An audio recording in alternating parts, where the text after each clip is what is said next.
കർത്താവായ യേശുക്രിസ്തുവിന്റെ നാമത്തിൽ നിങ്ങൾക്ക് എൻ്റെ സ്നേഹ വന്ദനം. കൺവെൻഷൻ യോഗത്തിന്റെ രണ്ടാം ദിനത്തിലേക്കാണ് നാം പ്രാർത്ഥനയോടെ പ്രവേശിക്കുന്നത്. പ്രതികാൽ വേദിയിലായിരിക്കുന്ന പാസ്റ്റർ ബോർഡ് സെക്രട്ടറി അച്ഛൻ, അതോടൊപ്പം തന്നെ മറ്റു സുഹൃത്തായിരിക്കുന്ന അച്ഛൻ, അതോടൊപ്പം ഈ സഭയുടെ ശുശ്രൂഷനായിരിക്കുന്ന വൈദികൻ, അതോടൊപ്പം ഈ സഭയുടെ കമ്മിറ്റി അംഗങ്ങളെ, സ്വാഗതം ചെയ്തവരെ, കുയറങ്ങളെ, സഹോദരങ്ങളെ, എല്ലാവർക്കും ദൈവം സമൃദ്ധിയായ നന്മ നൽകട്ടെ. നമ്മുടെ ഒരു സാധാരണ രീതി ഒരു ചെവിയിൽ കൂടെ കേട്ട് ഒരു ചെവിയിൽ കൂടെ കളയുന്ന രീതിയാണ്, നന്നായിട്ട് അറിയാം. എങ്കിലും എനിക്കൊരു ചോദ്യം. ഇന്നലെ നമ്മൾ ചിന്തിച്ച വിഷയം ഇതിനെ കുറിച്ചായിരുന്നു. ബന്ധനങ്ങൾ ആകരുത്. അങ്ങനെ തീരുമാനമെടുത്തു എന്ന് ഞാൻ കരുതുന്നു. ചുരുങ്ങിയ സമയം കൊണ്ട് മാക്സിമം ഡോസ് തരാൻ വേണ്ടി ശ്രമിച്ചിട്ടുണ്ട്. അതുകൊണ്ട് തന്നെ പലരുടെ ചാറ്റുകളും കട്ടിലുണ്ടാകും, പലരുടെയും ആവശ്യമില്ലാത്ത ബന്ധങ്ങൾ കട്ടിലുണ്ടാകും. ദൈവത്തോടുള്ള ബന്ധം ഇതിനോടൊപ്പം തന്നെ നിങ്ങൾ ഉറപ്പിച്ചിട്ടുണ്ടാകും എന്ന് ഞാൻ വിശ്വസിച്ചോട്ടെ. അങ്ങനെ അല്ലെങ്കിൽ അങ്ങനെ ആകട്ടെ എന്ന ചിന്തയോടുകൂടി ഇന്നൊരു മറ്റൊരു വിഷയത്തിലേക്ക് പ്രവേശിക്കാനായിട്ടാണ് ഞാൻ ആഗ്രഹിക്കുന്നത്. ഇന്നത്തെ വിഷയം ഇതിനോട് തന്നെ പലർക്കും സൂചനകൾ കിട്ടിയിട്ടുണ്ടാകും എന്ന് ഞാൻ കരുതുന്നു. ഇന്നത്തെ വിഷയത്തിലൂടെ പലരുടെയും മനസ്സിനെയും ജീവിതത്തെയും ആത്മാർത്ഥമായി ദൈവത്തോടെ എന്ന പ്രാർത്ഥനയോടെ നമുക്ക് പ്രാർത്ഥിച്ചുകൊണ്ട് ഇന്നത്തെ ശുശ്രൂഷയിലേക്ക് പ്രവേശിക്കാം. തിരുവചനം കേൾക്കുവാനായിട്ടാണ് പോകുന്നത്.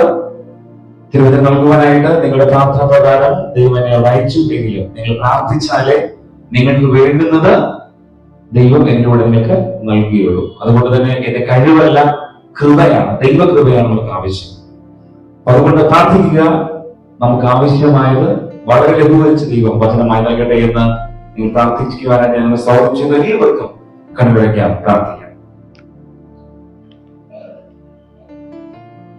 ഇത്രമാത്രം നമ്മെ സ്നേഹിച്ച ദൈവത്തിന് നന്ദി പറഞ്ഞുകൊണ്ട് ഈ ശുശ്രൂഷയിലേക്ക് പ്രവേശിക്കാം.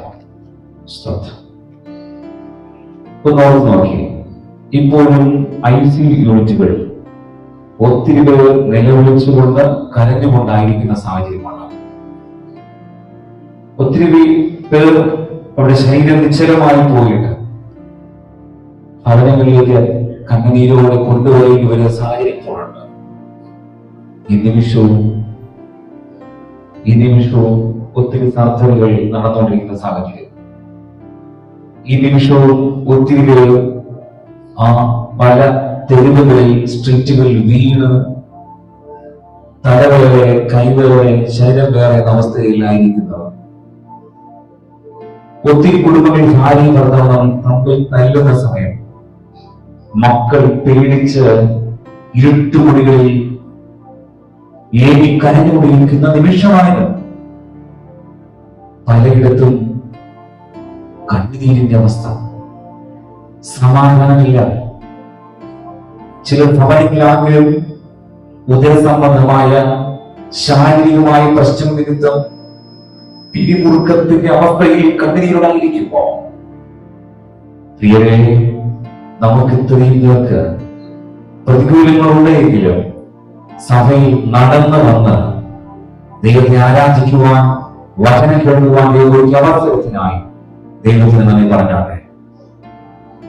എത്രയോ മാസങ്ങൾ കൊണ്ട്, വർഷങ്ങൾ കൊണ്ട് കിടക്കയിൽ മാത്രമായിരിക്കുന്ന എത്രയോ വ്യക്തികൾ, പല പ്രായത്തിലുള്ളവർ, പല കുടുംബങ്ങളിൽ വേറുപാട് സംബന്ധിച്ച് ദുഃഖത്തോടായിരിക്കുന്ന മാതാപിതാക്കൾ, മക്കൾ, കുടുംബാംഗങ്ങൾ, സാമ്പത്തികമായ പ്രതികൂല നിമിത്തം ഇപ്പോൾ നീങ്ങി പോകുന്ന ഒത്തിരി, അടുത്ത ദിവസം ലക്ഷങ്ങൾ വേണം, ലക്ഷങ്ങൾ കൊടുത്തില്ലായി വീട്ടിൽ നിന്ന് ഇറങ്ങിപ്പോയി വരുന്ന അവസ്ഥ, ദിവസം മരണം കഴിക്കേണ്ടി വരുന്ന അവസ്ഥ. അങ്ങനെ വ്യത്യസ്ത പ്രതികൂലങ്ങളുടെ നടുവിൽ കുടുംബങ്ങളായിരിക്കുമ്പോൾ നമുക്ക് പ്രാർത്ഥിക്കാം. എല്ലാവർക്കും ഒരുക്കത്തിന് വേണ്ടി എഴുന്നേൽക്കാമോ? എഴുന്നേൽക്കാം. ഇരിക്കുന്നവർക്ക് എല്ലാവർക്കും എഴുന്നേൽക്കുക. സ്തോത്രം. ദൈവം പറഞ്ഞിട്ടുണ്ടായി, ഇത്രമാത്രം എന്നെ സ്നേഹിപ്പാൻ ഞാൻ യോഗ്യനല്ല. നിങ്ങൾ സ്നേഹം പാടുവാൻ ഞാൻ യോഗ്യനല്ല. എങ്കിലും അങ്ങനെ സ്നേഹിച്ചു പോകുന്നു. നന്ദി, നന്ദി എന്ന് പറഞ്ഞാൽ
സ്വർഗീയ നല്ല പിതാവേ, വചനമെന്ന മായില്ലത് പാൽ കൊടുക്കുവാൻ ഞങ്ങൾ വാഞ്ചിക്കുന്ന കർത്താവേ, വചനത്തിന്റെ മറന്നുകളിലൂടെ ഞങ്ങളെ ബലപ്പെടുത്തണമേ, ഞങ്ങളുടെ കുറവുകൾ ഉണർത്തണമേ.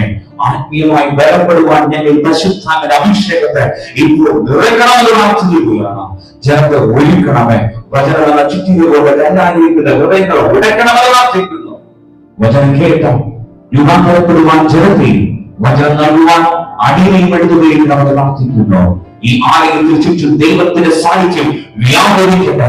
ഈ ശബ്ദം കേൾക്കുന്നവരിൽ വലിയ വ്യത്യാസങ്ങൾ ഉളവാകട്ടെ. യേശുവിന്റെ നാമത്തിൽ അത് സംഭവിക്കട്ടെ. Hallelujah. Thank you Lord. Thank you Jesus. ഞങ്ങളെ തന്നെ താഴ്ത്തി ഫലമേൽപ്പിക്കുന്നു യേശുവിൻ നാമത്തിൽ തന്നെ. ആമേൻ, ആമേൻ. ഇരിക്കാം. ഈ വലിയ അവസരം തന്ന ദൈവത്തിന് നമുക്ക് സ്തുതിക്കാം. ഹല്ലേലൂയ. കുറച്ച് പറഞ്ഞാട്ടെ. Hallelujah, hallelujah, hallelujah. എന്താ പറയാ? എന്താ പ്രശ്നം അവിടെ? അങ്ങോട്ട് നോക്കണ്ട. ഇത് യോഹന്നാന്റെ സുവിശേഷം 2-ാം അധ്യായം 1 മുതൽ 11 വരെ വായിക്കുമ്പോൾ യേശു കർത്താവ് ഇങ്ങനെ ചോദ്യം ചോദിക്കുകയുണ്ടായി. എന്തും അവിടെ കണ്ടേ? അവിടെ കാണുന്ന രംഗം കാനാവിലെ കല്യാണം. കാനാവിലെ കല്യാണമാണ് ഞങ്ങളുടെ മുമ്പിൽ ആദ്യമായി വരുന്ന ഒരു ഇമേജ്. അവിടെ ഒരു പ്രശ്നമുണ്ടായി. എന്തോ ആ പ്രശ്നം? വീഞ്ഞ് തീർന്നു പോയി. പക്ഷെ പരിഹരിക്കുവാനായിട്ട് ഒരു യൗവനക്കാരൻ അവിടെ ഉണ്ടായിരുന്നു. അതായിരുന്നു നമ്മുടെ ചങ്ക് യാനത് ജീസസ് ക്രൈസ്റ്റ്, യേശു കർത്താവ് അവിടെ ഉണ്ടായിരുന്നു. അതുപോലെ തന്നെയാണ് നിങ്ങൾ ഇപ്പോൾ ആശ്ചര്യത്തോടെ പുറപ്പെട്ടു നോക്കിയത്. അതുപോലെ പ്രശ്നം വന്നപ്പോൾ യേശു ചോദിച്ചു, എന്താ പ്രശ്നം? എന്താ പ്രശ്നം? എന്താ പ്രശ്നം? വിരുന്ന് വാഴി ഓടി വന്ന് പറഞ്ഞു, ഞങ്ങൾ ഇപ്പോൾ നാണക്കെടും, ഞങ്ങളുടെ കുടുംബം നാണക്കെടും, എല്ലാം തകരും. ഞങ്ങൾ വിളിച്ചിരിക്കുന്നതനുസരിച്ച് ഒത്തിരി അതിഥികൾ ഇനിയും വരാനുണ്ട്, പക്ഷേ വീണ്ടും തീർന്നു പോയി. 33 വയസ്സുള്ള ഈ യൗവനക്കാരൻ എന്താ ചെയ്തത്? നിങ്ങൾ ഭയപ്പെടേണ്ട. എന്ത് ചെയ്യും? നിങ്ങൾ കൽപ്പാണെങ്കിൽ വെള്ളം നിറക്കണം, അതിന് ഞാൻ വാഴ്ത്തി അനുഗ്രഹിച്ചു തരാം. എന്ത് സംഭവിച്ചു? ഒരു യൗവനക്കാരനായ നമ്മുടെ ദൈവത്തിന്റെ ഇടപെടൽ കൊണ്ട് പച്ചവെള്ളം അവിടെ വീഞ്ഞായി തീർന്നു. പ്രിയരെ, ഞാൻ നിങ്ങളെ ഇന്നത്തെ വിഷയത്തിലേക്ക് സ്വാഗതം ചെയ്യുകയാണ്. ഇന്ന് കേട്ട, ഈ പ്രാരംഭത്തിൽ കേട്ട ഈ ചരിത്രവും തമ്മിൽ, നമ്മുടെ വിഷയവും തമ്മിൽ വലിയ ബന്ധമുണ്ട്. അതുകൊണ്ട് തന്നെ വിഷയം നമ്മൾ അലട്ടിച്ചുകൊള്ളട്ടെ. നമ്മൾ കേൾക്കുന്ന വിഷയം youth and Yahweh. Youth and Yahweh. യുവത്വവും ദൈവവും എന്ന ഒരു വിഷയത്തിലേക്കാണ് ഞാൻ പ്രവേശിക്കാൻ ആഗ്രഹിക്കുന്നത്. Connection between God and youth. അതെ, സഭാപ്രസംഗി 12-ാം അധ്യായം 1-ാം വാക്യം എന്താണ് പറയുന്നത്?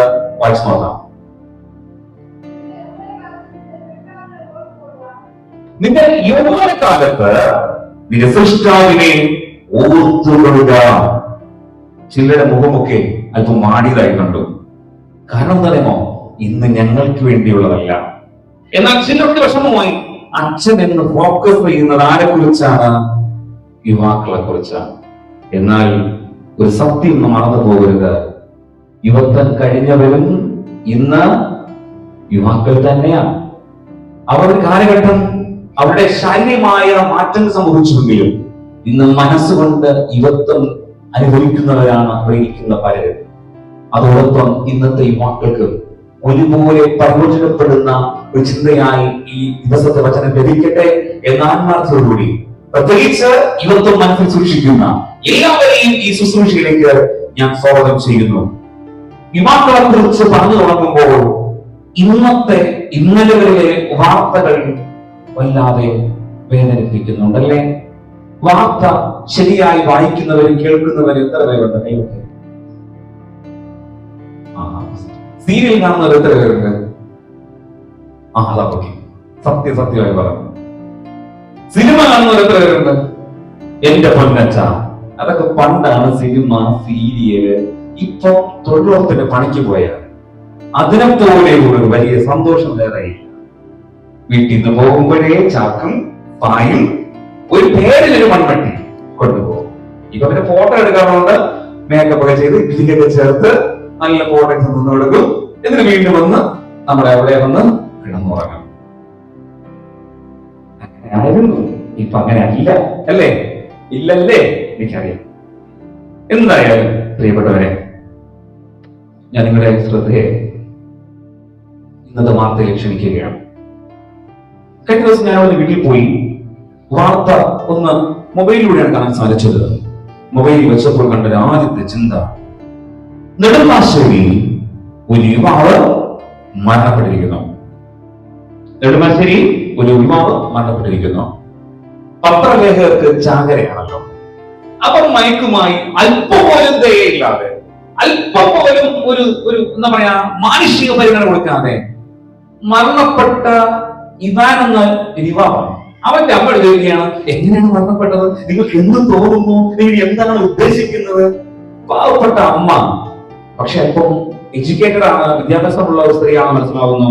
അവർ അവരുടെ വേദനകൾ കടിച്ചമർത്തി അവരുടെ സങ്കടങ്ങൾ തുറന്നു പറയുകയും മാധ്യമങ്ങൾ ഏറ്റുകൂട്ടുകയും ചെയ്തപ്പോൾ അവർ പ്രതിരോധിച്ചത് ഒരു യുവാവിന്റെ ചരിത്രമാണ്, അല്ലെ? ഞാൻ കുറച്ചുകൂടി ഒന്ന് കേൾക്കുന്നുള്ളൂ. എന്താണ് സംഭവം? ഞാൻ ഈ പറയുന്ന വാർത്ത എത്രമാത്രം ശരിയാണ് എന്ന് എനിക്കറിയില്ല. കാരണം ഞാൻ കേട്ടത് ഒരു ഫേസ്ബുക്കിലെ ചെറിയൊരു സ്റ്റോറിയിൽ നിന്നാണ് കേട്ടത്. പിന്നെ എനിക്ക് കൂടുതൽ എന്നെ ഫോർത്തെ പറ്റിയില്ലെങ്കിലും ഞാൻ മനസ്സിലാക്കിയതനുസരിച്ച് പ്രിയ മകനെ ജോലിക്കായി എയർപോർട്ടിലേക്ക് പറഞ്ഞയക്കുന്നത് സാധാരണ ബൈക്കിലാണെങ്കിലും പട്ടി പുഴ ചാടുമെന്ന് കരുതി, തേനെ പാലെ എന്ന് കരുതി മകനെ സൂക്ഷിക്കുവാൻ വേണ്ടി മോൻ നീണം മതി, കാറിൽ പോയാൽ മതി എന്ന് പറഞ്ഞു വിട്ട മകൻ പോകുന്ന വഴിയിൽ വെച്ച് മറ്റൊരു വ്യക്തിയുമായി സംഭാഷണത്തിലേക്കും തർക്കങ്ങളിലേക്കും പെട്ടു. എന്താണ് സംഭവിച്ചത്? ഇന്ന് എന്റെ സഭയിലെ കപ്പ്യാർ പറഞ്ഞ് കുറെ കാര്യങ്ങൾ കേട്ടപ്പോൾ എനിക്ക് വിഷമവും അറപ്പും തോന്നി. തർക്കമുണ്ടായി. അതിനുശേഷം മുൻപിൽ നിന്ന കാറുകാരൻ പിന്നിലേക്ക് കാറെടുത്ത് പലതവണ ഇടിച്ചു. ഡോറിൽ ഈ മകൻ എഴുന്നേറ്റ് ഓടാനാണോ എന്തിനാണോ അറിയത് രക്ഷപ്പെടാൻ ശ്രമിച്ചപ്പോഴൊക്കെ ആ മകൻ അതിനകത്ത് കുടുങ്ങിപ്പോവുകയും ശരീരം തറയിട്ട് അരയ്ക്കുന്ന ഒരു സാഹചര്യത്തിലേക്ക് മാറ്റപ്പെട്ടു. ഒരു ദാരുണമായ കൊലപാതകം ഇന്നത്തെ യുവാവ് മറ്റൊരു യുവാവിനെ ചെയ്തു എന്ന് പറയുമ്പോൾ പ്രിയപ്പെട്ടവരെ, വളരെ വളരെ ശ്രദ്ധയോടെ ചിന്തിക്കേണ്ടിയിരിക്കുന്ന വിഷയമാണ്.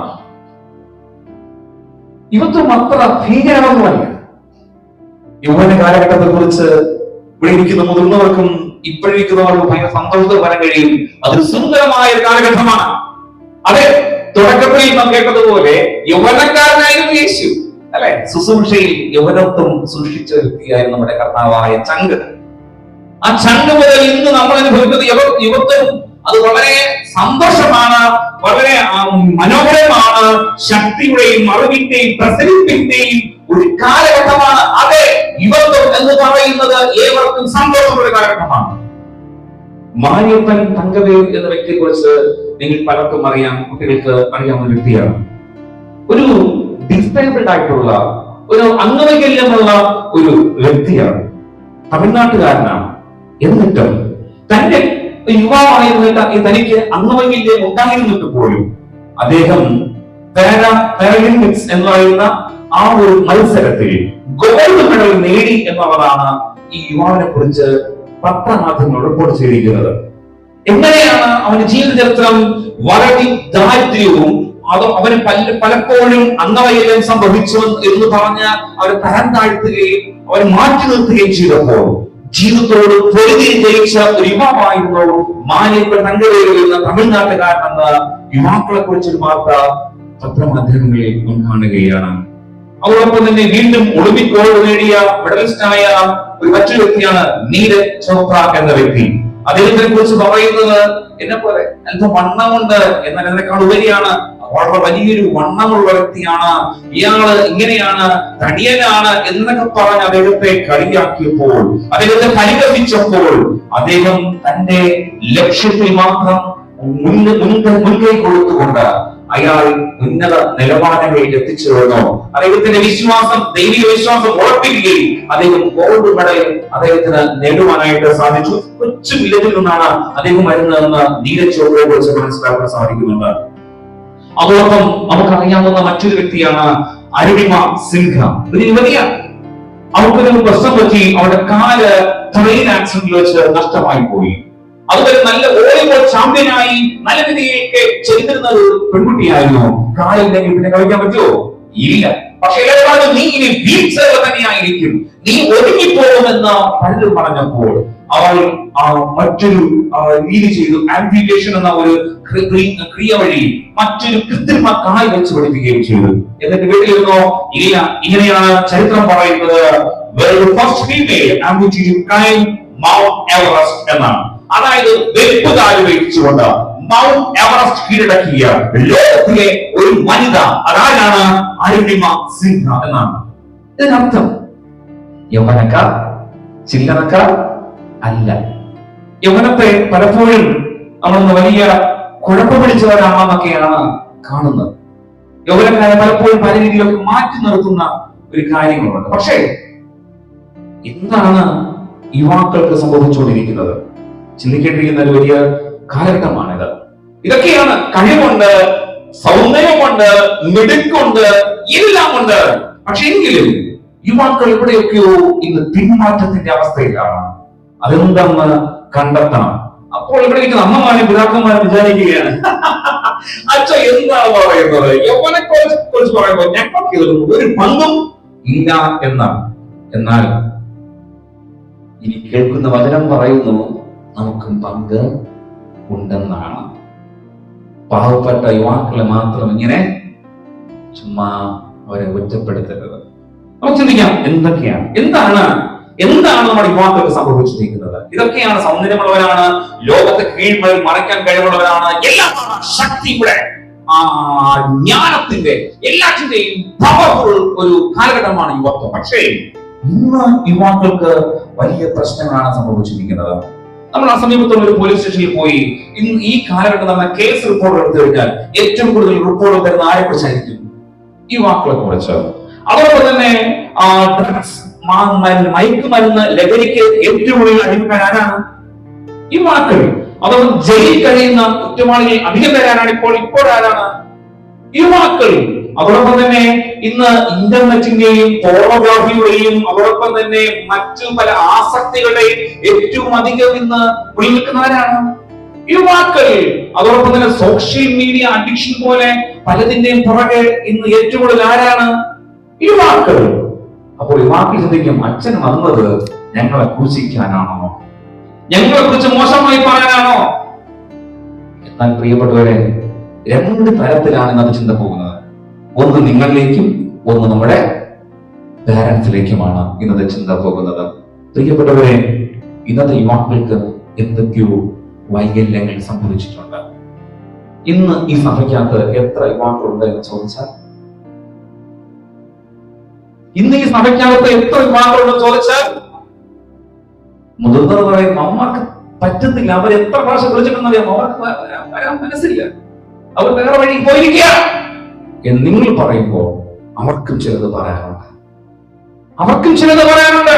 രണ്ട് പക്ഷത്തെയും നമ്മൾ കേട്ടുകൊണ്ട് ദൈവത്തിലേക്ക് കേന്ദ്രീകരിക്കുന്നതാണ് ഇന്നത്തെ പ്രധാന വചനചിന്തയിൽ ഉദ്ദേശിക്കുന്നത്. ഇന്ന് ഒരു കാലഘട്ടത്തിൽ യുവാക്കളായ പുരുഷന്മാരായിരുന്നു കുറ്റവാളികളായി കൂടുതൽ രംഗങ്ങളിൽ വന്നിരുന്നുവെങ്കിൽ ഇത് ഏറ്റവും കൂടുതൽ കുറ്റവാളികൾ ആരാണ് മാറിക്കൊണ്ടിരുന്നത്? ആരാണ്? സ്ത്രീകൾ. ഞാൻ ഒരു 1-2 മാസം വരെ ട്രിവാൻഡ്രം LMS കോമ്പൗണ്ടിൽ പോയിട്ട് തിരിച്ചു വരുമ്പോൾ മീൻസിൻ ജംഗ്ഷൻ കഴിഞ്ഞിട്ട് ഒരു വാഹന തിരക്കും. എന്താണ് സംഭവം? ഞാനിങ്ങനെ ഇറങ്ങി ജസ്റ്റ് ഒന്ന് നോക്കാൻ ശ്രമിച്ചപ്പോ സംഭവം ഇതാണ്. ഒരു മാരുതിയുടെ സെൻ കാറ് ഡിവൈഡ് ഇടിച്ച് ചരിഞ്ഞ് നിൽക്കുന്നു, പുക വരുന്നു. അപ്പോൾ തന്നെ ബസ്സിലെ ഡ്രൈവറും മറ്റു ആളുകൾ ഓടിക്കൂടുന്നു. രക്ഷിക്കുവാൻ വേണ്ടി ഓടിയെത്തിയപ്പോ അതിനകത്തിരിക്കുന്ന ആരാ? ഒരു ലേഡി. അപ്പൊ ഞാൻ മനസ്സുകൊണ്ട് ഇങ്ങനെ ചിന്തിച്ചു, ഈ സ്ത്രീകൾ എവിടെ പോയാലും ഒരു ആക്സിഡന്റ് ഉണ്ടാക്കുമല്ലോ എന്നിങ്ങനെ അറിയാതെ ഞാൻ ചുമ്മാ അങ്ങനെ പറയാൻ ശ്രമിച്ചു. പക്ഷെ എന്തിനാണ് ആ സ്ത്രീകളെ കുറ്റം പറയുന്നത്? അതിനകത്ത് വേറെ പ്രശ്നം ഉണ്ടായിരുന്നു. ആ സ്ത്രീയെ പുറത്തേക്ക് വലിച്ചിറക്കാൻ ശ്രമിച്ചപ്പോ ആ സ്ത്രീ ഒന്നൊന്നര ചീത്ത ആൾക്കാരെ വിളിക്കുകയാണ്. അപ്പോഴാണ് കൂടെ വന്ന് പറയുന്നത്, എന്റെ പൊന്ന സാറുമാരെ എല്ലാവരും പോട്ടെ, അവരവിടെ ഇരിക്കട്ടെ. എന്താ സംഭവം? ജാമായിരിക്കേ, രക്ഷിക്കാൻ വന്നവർ മാറിയിരിക്കുക. സംഭവം എന്താ? മദ്യമാണോ മയക്കുമരുന്നാണോ അറിയത്തില്ല. ട്രിവാൻഡ്രത്ത് നടന്ന ഒരു യുവതിയുടെ കാര്യത്തെ കുറിച്ച് പറയുന്നത്, അവർക്ക് പരിസരബോധമില്ല. പല വാർത്തകളിലും ഇന്ന് ഡ്രഗ്സ് കൊണ്ടു നടക്കാൻ വേണ്ടി ആരാണ്? സ്ത്രീകളെയാണ് ഉപയോഗിക്കുന്നത്. വിമാനത്താവളങ്ങളിൽ നിന്ന് കൂടുതൽ അറസ്റ്റ് ചെയ്യുന്ന ആരെയാണ്? സ്ത്രീകളെയാണ്. ഇന്ന് പലതിലും പല വിഷയത്തിലും എങ്ങനെ എല്ലാം പറയാൻ പറ്റും? ഒരു യൂത്തിന്റെ ക്ലാസ് ആയിരുന്നു, എനിക്ക് എല്ലാം പറയാൻ പറ്റുമായിരുന്നു. പലതിലും ഇന്ന് ആരാണ് മുൻകൈ നിൽക്കുന്നത്? സ്ത്രീകളാണ്. ക്ഷമിക്കണം, ഒരു ജെൻഡറിനെ കുറ്റം പറയാനല്ല ഞാൻ ശ്രമിക്കുന്നത്. നമ്മുടെ ഇന്നത്തെ കാലഘട്ടത്തെ പറയാനായിട്ട് ആഗ്രഹിക്കുകയാണ്. ഇതിന്റെ പിന്നിൽ എന്താണ്? എന്തുകൊണ്ട് നമ്മൾ ഇന്നത്തെ തലമുറ വഴിതെറ്റി പോകുന്നു? ആരാണ് ഉത്തരവാദി? മുതിർന്നവർക്ക് പലതും പറയാൻ കാണും. എന്നാൽ അവയിലേക്ക് വരുന്നതിന് മുമ്പ് ഇവിടെ കുറച്ച് വാക്കുകളുണ്ട്, അവരോട് ഞാൻ ചോദിക്കുകയാണ്, എന്താണ് നിങ്ങളുടെ പ്രശ്നം? ഈ ശബ്ദത്തിലായിരിക്കുന്ന യുവാക്കളോട് ഞാൻ ചോദിക്കുകയാണ്, നിങ്ങളുടെ പ്രശ്നം എന്താണ്? നിങ്ങൾക്ക് എന്തുകൊണ്ട് ദൈവം വേണ്ട? എന്തുകൊണ്ട് ഭയഭക്തിയില്ല? എന്തുകൊണ്ട് അനുസരണമില്ല? എന്തുകൊണ്ട് മാന്യമായി ജീവിതത്തിൽ നയിക്കൊണ്ട് കഴിയുന്നില്ല? അച്ചോ, അങ്ങനെ ചോദിച്ചാൽ ഞങ്ങൾക്ക് പറയാനുണ്ട്. അച്ചോ, ഒരിടത്തെന്നറിയാം, പലയിടത്തുനിന്ന് ഞങ്ങളെ വേട്ടയാടുകയാണ്. പല രാജ്യങ്ങൾ വേട്ടയാടുകയാണ്. എന്തൊക്കെയായിരിക്കും ആ കാര്യങ്ങൾ? വീട്ടിൽ നിന്നാണ് തുടങ്ങുന്നത്. വീട്ടിൽ നിന്ന് സ്വന്തം മാതാപിതാക്കൾ സ്നേഹിച്ച് കൂടെ നിർത്തി വചനം പഠിപ്പിച്ച് വളർത്തേണ്ടതിന് പകരം ആവശ്യമില്ലാത്ത ലക്ഷ്യങ്ങൾ കുത്തി നിറയ്ക്കും. വീട്ടിൽ നിന്ന് ജോലിക്ക് പോയിട്ട് തിരിച്ചു വരുന്ന അപ്പനെ എടുത്ത് പഠിക്കാവുന്നില്ലേ? അപ്പന്റെ വിചാരം ഞാനോ ഒരു കൂലി പഠിക്കാരനായി, എന്റെ മോനെങ്കിലും. പക്ഷെ കാലഘട്ടം വ്യത്യസ്തമുണ്ട്. പണ്ട് പടി എന്ന് പറഞ്ഞാല് പഠിക്കാൻ പോകും. ഇന്ന് വിവേകമുള്ളവന് അല്ലെങ്കിൽ ജീവിതത്തിൽ താല്പര്യമുള്ളവനെല്ലാം നേടാനുള്ള അവസരമാണ്. കാലഘട്ടം മാറി. ഈ വിഷമം കൊണ്ടാണ് അപ്പം പറയുന്നത് പടി. പക്ഷെ പല യുവാക്കൾക്കും ഈ വീട്ടിൽ നിന്നുള്ള ഇങ്ങനെ കിടക്കുന്ന പ്രഷർ ഉണ്ടല്ലോ, അത് ഉൾക്കൊള്ളാൻ കഴിയുന്നില്ല. ഞാൻ യുവാക്കളുടെ വിഷമമാണ് പറയുന്നത്. അവരുടെ കൗൺസിലിംഗിൽ അവർ പറഞ്ഞ കാര്യങ്ങളാണ്. ഞങ്ങൾക്ക് അങ്ങനെയുള്ള ഒരു നിർബന്ധം പറ്റത്തില്ല. ഞങ്ങൾ സ്നേഹത്തോടെ പരിചരിക്കണം. എപ്പോഴും അമ്മ ഉറക്കമെന്ന് വരുന്നത് ഞങ്ങൾ വിമർശിക്കുകയാണ്. എന്ത് കോലമടി, നീ എങ്ങനെയടി, അങ്ങനെയടി, ഇങ്ങനെയടി.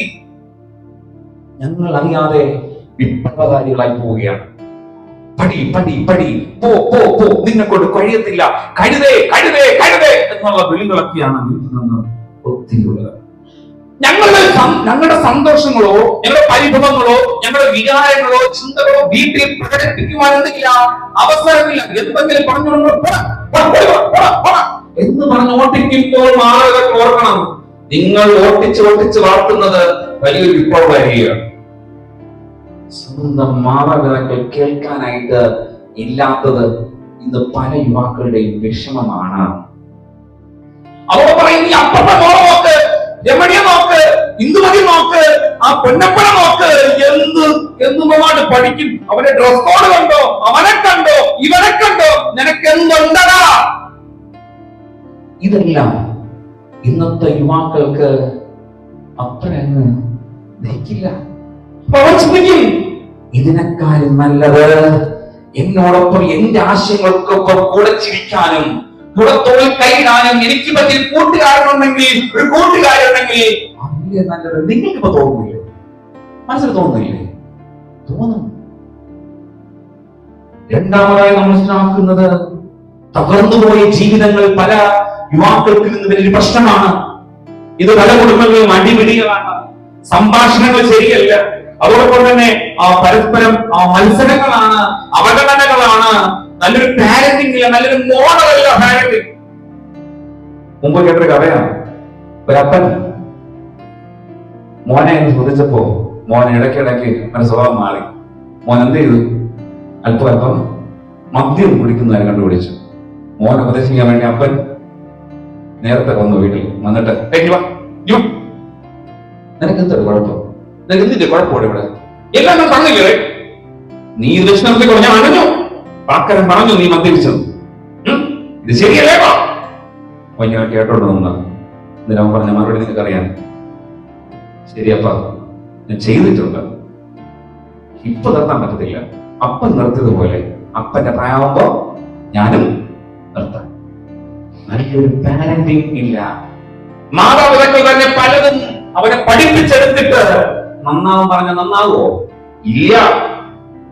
അതോടൊപ്പം തന്നെ അവനെ ഭയപ്പെടുത്തി ഒരു അടിമയെ പോലെ വീട്ടിൽ വളർത്തുമ്പോ അവൻ ചിന്തിക്കും അവൻ സ്വാതന്ത്ര്യം വേണമെന്ന്. പ്രിയപ്പെട്ടവരെ, പലർക്കും ഒരു ഇമോഷണൽ സപ്പോർട്ട് കൊടുക്കാതെ പോകുന്നു എന്ന് മനസ്സിലാക്കണം. ഇങ്ങനെ അവര് രണ്ടും ശരീരമൊക്കെ ഉണ്ടെങ്കിലും അവന്റെ മനസ്സ് ഒരു റോസാപ്പൂരം പോലെയാണ്. അവന് കൊണ്ട് സ്നേഹിക്കാൻ ഒരു മനസ്സ്, കരയാൻ തോന്നും. പലപ്പോഴും പറയാറുണ്ട്, നീ ആൺകുട്ടിയാണ്, കരയരുത്, നീ പെൺകുട്ടിയാണ്, അങ്ങനെ ഇരിക്കണം ഇങ്ങനെ ഇരിക്കണം എന്ന് പറഞ്ഞ് അവൻ ഒതുക്കുവാൻ ശ്രമിക്കുമ്പോൾ, അവൻ തുടക്കം മുതലേ ഒതുങ്ങാൻ ശ്രമിക്കുമ്പോൾ അവൻ ചിന്ത ഇവിടെ എനിക്ക് സ്വാതന്ത്ര്യമില്ല എന്നുള്ളതാണ്. പ്രിയപ്പെട്ടവരെ, അവന്റെ മനസ്സ് പലപ്പോഴും തളരുകയും ഒരു വിപ്ലവകാരിയായി, ഒരു മടിയനായി, വീട്ടിൽ ശ്രദ്ധയില്ലാതെ, അനുസരണയില്ലാതെ, ഒരു മാന്യതയില്ലാതെ പെരുമാറുവാനായിട്ട് സാധിക്കുന്നതാണ്. എന്നാൽ ഈ കാലഘട്ടത്തിൽ മറ്റു പലതും അവനെ ഇന്ന് പിന്തുടരുകയാണ്. ഇന്ന് മറ്റൊരു കാര്യമാണ് സോഷ്യൽ മീഡിയ. ഭവനത്തിൽ തുടങ്ങി രണ്ടാമത് അവന്റെ കയ്യിലെത്തുന്നത് എന്താണ്? Social media. ഇന്ന് കൊച്ചു കുഞ്ഞുങ്ങൾ മുതൽ ഭക്ഷണം കഴിക്കാൻ വേണ്ടി കൊടുക്കുന്ന സാധനം എന്താ? മൊബൈൽ. ഭക്ഷണമല്ല, കൈ കൊടുക്കുന്ന മൊബൈൽ. നിങ്ങൾ വീഡിയോയിൽ കണ്ടിട്ടുണ്ടാവും, പല കുഞ്ഞുങ്ങൾക്കും നെർവ് സിസ്റ്റത്തിൽ കംപ്ലൈന്റ് വന്ന് ഈ അമിതമായ മൊബൈൽ ഉപയോഗിച്ച് ആ കുഞ്ഞുങ്ങളെ ആശുപത്രി ചികിത്സ കൊണ്ടുവന്ന രംഗം വീഡിയോയിൽ കണ്ടിട്ടുണ്ടാവും. എങ്ങനെയാ? കയ്യിൽ വിറച്ച് ഒരുമാതിരി അവന് സൈക്കോളജിക്കലി അവൻ ഇംബാലൻസ് ആയി, അവന്റെ കയ്യിൽ എപ്പോഴും മൊബൈൽ ഉണ്ടെന്ന് കരുതി എപ്പോഴും ഇങ്ങനെ ഡ്രാഗ് ഇരിക്കുന്നത്, ഇങ്ങനെ ഇരിക്കുന്ന അവസ്ഥയൊക്കെ ഒരുപാട് കുട്ടികൾ ഇന്ന് വന്നുകൊണ്ടിരിക്കുകയാണ്. ഇന്ന് രോഗികളായിരിക്കുകയാണ്. കണ്ണാശുപത്രിയിൽ നിങ്ങൾ പോയി നോക്കണം. കാലക്കോണം മെഡിക്കൽ കോളേജ്, മറ്റ് കണ്ണാശുപത്രി പോയാൽ ആരെയാണ് കൂടുതൽ കാണാൻ കഴിയുന്നത്? പറയൂ. യുവാക്കൾ, യുവതികൾ, കൊച്ചുകുട്ടികൾ ഏറ്റവും കൂടുതൽ കണ്ണാശുപത്രിയിൽ വന്നിരിക്കുകയാണ്. ഡോക്ടർമാർക്ക് ദൂരെ കണ്ടെത്താൻ അറിയാം, ഇവന് വന്നിരിക്കുന്നത് മീഡിയ സിൻഡ്രോമാണ്. ഇവൻ 24 മണിക്കൂറും മൊബൈൽ ഉപയോഗിക്കുന്നുണ്ട്. ഇപ്പോ ബാത്റൂമിൽ മൊബൈൽ കൊണ്ടുപോകും, പോകുന്നിടത്തെല്ലാം മൊബൈൽ തന്നെയാണ്. ഒരു കല്യാണത്തിന് പോയാലും മൊബൈലാണ്, എല്ലായിടത്തും മൊബൈൽ. സംസാരിക്കാൻ കഴിയില്ല, പ്രകൃതി കാണാൻ കഴിയുന്നില്ല, അവൻ കണ്ണിൽ അടഞ്ഞു പോയിരിക്കുകയാണ്. അവനിപ്പോൾ നടക്കുന്നത് ഇങ്ങനെയാണ് നടക്കുന്നത്. ഒരു വല്ലാത്ത ഒരു അവസ്ഥ. പറയുന്നത് അന്യരുടെ ജീവിക്കുന്ന സോംബിയൻസ് ജീവിക്കുന്നത് പോലെയാണ് ജീവിക്കുന്നത്. ഇങ്ങനെയാണ് കല്യാണ വീട്ടിലും ഇങ്ങനെ, ട്രെയിൻ ഇങ്ങനെ, എവിടെ പോയാലും ഇങ്ങനെ. അവൻ മറ്റൊരു ലോകത്തിലേക്ക് കൊണ്ടിരിക്കുകയാണ്. കാരണം വീട്ടിൽ വന്ന് അമ്മ എന്ന് വെച്ചാൽ ഓട്ടിച്ചു വിടും. അവനെ നമുക്ക് മൊബൈൽ അതിനെക്കാളും നല്ലത്. മൊബൈലിനകത്ത് ഒരുപാട് സന്തോഷം. ഈ മീഡിയ പ്രശ്നത്തിലാണ്. എന്റെ മോനെ, രാവിലെ നീ ഇങ്ങനല്ല, നിന്റെ പുലികൾ ഇങ്ങനെ വെക്കണം, നിന്റെ ചുണ്ടിൽ കുറച്ചുകൂടി ഉയർത്തിക്കിടണം, നിന്റെ മുടി ഇങ്ങനെ വെക്കണം, നീ ഇന്ന ഡ്രസ് ഇടണം. എടാ ഇതിപ്പോ പോയി കീറിട്ടില്ലല്ലോ, ഈ മുട്ടിൽ കീറണം, ബാക്കിൽ കീറണം, കീറണം. മീഡിയ പ്രഷർ കൊടുക്കുകയാണ്. അവന്റെ സ്വഭാവത്തെ നിയന്ത്രിക്കുന്നത് ആരാണ്? അവൻ പോലുമല്ല, മീഡിയ.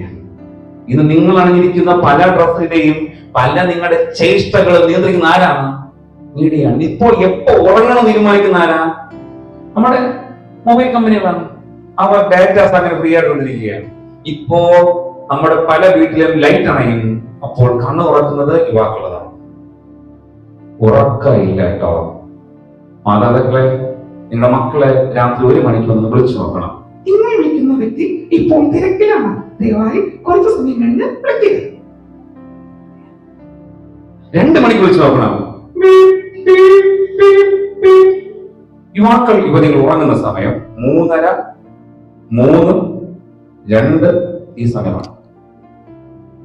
അതുവരെ എവിടെയാണ് അവര്? മൊബൈലിലാണ്. എന്തിനോ വേണ്ടി സ്വന്തം അപ്പനെയോ അമ്മയോ സഹോദരനെയോ തിരിച്ചറിയാൻ കഴിയാത്ത രീതിയിൽ എന്തിനോ വേണ്ടി ഇങ്ങനെ കൊണ്ടിരിക്കുകയാണ്. അതുകൊണ്ട് ഈ മീഡിയ പ്രഷർ, എടാ ഇങ്ങനെ ജീവിച്ച പറ്റത്തില്ല, ഡ്യൂക്കിന് വേണം 2-3 ലക്ഷം രൂപ ചോദിക്കാൻ. അപ്പൻ റബ്ബർ വെട്ടാൻ പോണ ആളാ. ഇന്ന് മഴ കാരണം റബ്ബർ വെട്ട ആളുകളില്ല. ഇപ്പൊ അത് വരും, അങ്ങോട്ട് കയറി ഇങ്ങോട്ട് കയറി അവസാനം നീ തൊലഞ്ഞോട്ട് പോകുന്നു പറഞ്ഞ് വീടിന് ആദായം വെച്ച് ഡ്യൂക്ക് എടുത്തു. പിന്നെ ഡ്യൂക്കിലാണ് കളി. പിന്നെ ഡ്യൂക്ക് എങ്ങനെ കൊണ്ട് നടക്കുന്നത് പിന്നെ മീഡിയ പ്രശ്നമാണ്. അതിലേക്ക് പോകുന്നില്ല. പിന്നെ ഇൻഫീരിയോറിറ്റി കോംപ്ലക്സ്, അതോടൊപ്പം തന്നെ ജെൻഡർ സ്റ്റീരിയോടൈപ്സ്, ഡിസ്ക്രിമിനേഷൻ. പല കുടുംബങ്ങളിലും നീ ആൺകുട്ടിയാണ്, നീ അധ്വാനിക്കുന്നവനാണ്, നീ പെൺകുട്ടിയാണ്, എന്നൊക്കെ പറഞ്ഞ് അവരെ മാറ്റി നിർത്തുമ്പോ അവരിൽ ഒരു വിപ്ലവകാരി ഇങ്ങനെ വളർന്നു വരുന്നുവെന്ന് മറന്നു പോകരുത്. പ്രിയപ്പെട്ടവരെ, ഈ ഹരാസ്മെന്റും യുവാക്കളിലെ ആകാംക്ഷകളും അറിയാനുള്ള ചിന്തകളും അതുപോലെ തന്നെ ഇങ്ങനെയുള്ള പലതും ഒരു ആശ്രയിൽ ഒന്ന് തലചായ്ക്കാൻ. അവരുടെ യുവാവാണെങ്കിൽ യുവതിയാണെങ്കിൽ പിന്നെ മടിയിലൊന്നും കിടക്കത്തില്ല. അപ്പനമ്മ ഭയങ്കര ബിസിയാണ്. അപ്പൻ വേറൊരു വഴി, അമ്മ വേറൊരു വഴി. അമ്മ വന്നുമ്പോ അപ്പം പോകും, അപ്പം വരുമ്പോ അമ്മ പോകും. ഒന്ന് വിളിച്ചിരുത്തി ഒന്ന് അവന്റെ പ്രശ്നം കേൾക്കാൻ, അവനെ ഒന്ന് മനസ്സിലാക്കാൻ, കൂടെ നിൽക്കാൻ, കൂടെ കളിക്കാൻ. ഇതിനത്ര അമ്മമാര്. ഞാൻ ചോദിക്കട്ടെ, വലിയ കുട്ടിയാവട്ടെ ചെറിയ കുട്ടിയാവട്ടെ, സ്വന്തം മക്കളോടൊപ്പം വീട്ടിൽ ക്രിക്കറ്റോ കൂടെ യാത്രകളോ കൂടെ നന്നാൻ അടിച്ചു കുളിച്ച് മുമ്പോട്ട് പോകുന്ന എത്ര അമ്മമാർ കൂടെ ഉണ്ട്? ചിന്തിക്കണം. മക്കൾ നമ്മുടെ സുഹൃത്തുക്കളാകണം, അല്ലേ കുട്ടികളെ? അല്ലേ യുവാക്കളെ? ഇതുവരെ പറഞ്ഞ കാര്യം കറക്റ്റ് അല്ലേ? കറക്റ്റ് ആണോ അല്ലയോ? സത്യത്തിൽ ഇവർക്ക് വീട്ടിലൊരു സ്പേസ് ഉണ്ടെങ്കിൽ നാട്ടിൽ പോകില്ല എന്ന ഒറ്റ വാക്കുകൊണ്ട് ഞാൻ നിർത്തട്ടെ. ഇനി ചർച്ചയ്ക്കുണ്ട് പ്രശ്നം. പലരും പറയുന്നുണ്ട്, ഞങ്ങൾ ഉൾപ്പെടെ പറയുന്ന അച്ഛന്മാര്, യുവാക്കൾ സഭയിൽ വരുന്നില്ല.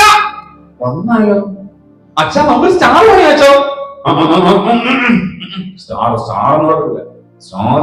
അച്ഛൻ നമുക്ക് ഒരു റാലി,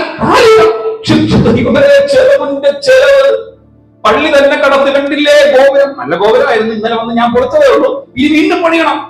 അതുകൊണ്ട് നിങ്ങൾ മക്കളെ അനുസരണ, ഇത് ദൈവഭക്തിയല്ല. അച്ഛൻ ഞങ്ങൾക്ക് പള്ളിയിൽ എന്തെങ്കിലും ചെയ്യാൻ ആഗ്രഹമുണ്ട്, യുവത്വമാണ്, അതനുസരിച്ചുള്ള ചിന്തകളാണോ?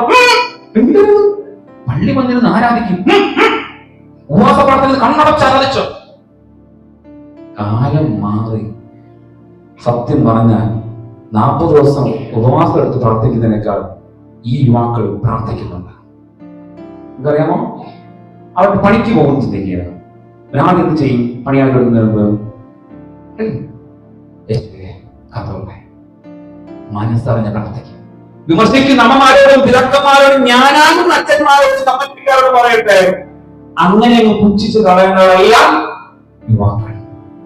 നിങ്ങളെപ്പോലെ മണിക്കൂറുകളിൽ നിന്ന് പക്ഷെ പ്രാർത്ഥിക്കണമെന്നില്ല. അവർ ഉള്ളിൽ അവരുടെ ദൈവത്തെ ഹീറോ ആയിട്ടാണ് കാണുന്നത്, ഹീറോ. അതുകൊണ്ട് തന്നെ അവർക്ക് വ്യത്യസ്തകളിൽ സഭയിലോ അവർ നിൽക്കുന്ന ഇടങ്ങളെ കൊണ്ടുവരാൻ ആഗ്രഹമുണ്ട്. അവർ മുൻപോട്ട് വരുമ്പോ ഈ പ്രായം ചെന്ന് വിമർശിക്കുന്നില്ല. അവർ അവരുടെ കാലഘട്ടത്തിലെ സാമ്പത്തികം, അവർ പാവപ്പെട്ട കുഴികുത്തി കഞ്ഞി കുഴിച്ച് അതിൽ നിന്ന് വളർന്നു വന്നവരാ. അവർക്ക് ഇവിടെ ഒരു 5-6 ലൈറ്റ് വാരിടുമ്പോ വിഷമം തോന്നും. ഇത് പാവപ്പെട്ടവരുടെ കണ്ണുനീരാ കാണിക്കയാ തന്നെയാണ്. രണ്ടുപേരും പറഞ്ഞൊരു കാര്യമുണ്ട്. പക്ഷേ ഇന്നത്തെ കാലഘട്ടത്തിൽ യുവാക്കൾക്ക് അതല്ല. അവരുടെ ആഗ്രഹം ഞങ്ങൾക്ക് ഞങ്ങളുടെ സഭ എനിക്ക് അഭിമാനമാണ്. നിങ്ങൾ കണ്ടിട്ടില്ലേ എന്റെ സഭ അഭിമാനമെന്ന് പറഞ്ഞുകൊണ്ട് നിങ്ങളുടെ വാട്സാപ്പ് സ്റ്റാറ്റസ് എടുത്ത് കണ്ടിട്ടില്ലേ? അതിനർത്ഥം എന്റെ സഭ ഇവിടെയാണ് നീ സ്റ്റാർ കിട്ടരുത്, ഇവിടെ നീ വീണ്ടടിക്കരുത്, സാമ്പത്തിക പ്രശ്നമുണ്ട് എന്ന് പറഞ്ഞ് മാറുമ്പോൾ അവരൊരു വിപ്ലവകാരികളായി മാറ്റപ്പെടുകയാണെന്ന് മറന്നു പോകരുത്. അവരെ പ്രോത്സാഹിപ്പിക്കുന്നില്ല. ഡാൻസ് കളിച്ച പ്രശ്നം, ഒരു പാട്ട് പാടിയ പ്രശ്നം.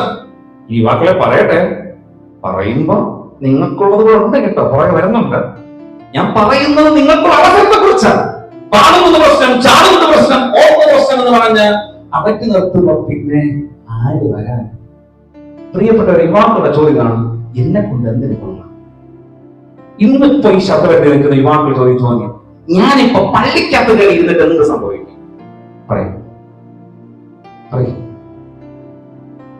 ഇത് അവരുടെ ചോദ്യമാണ്. കാരണം ഞങ്ങളെ അത് ഉൾക്കൊള്ളുന്നില്ല. എന്തിന് അച്ഛൻ, കമ്മിറ്റി, കൂട്ടായ്മകൾ എന്ത് പറഞ്ഞാലും അവരുടെ വാർപ്പോ പാത്രമോ ഒക്കെ ചുമക്കാൻ ഞങ്ങൾ വേണം. ഒരു ചടങ്ങ് നടക്കുമ്പോൾ കസേര ചുമക്കാൻ ഞങ്ങൾ വേണം. പക്ഷെ ഞങ്ങൾ ഒരു ആശയം പറയുമ്പോ അങ്ങനെയല്ലേ, അങ്ങനെയാണ്.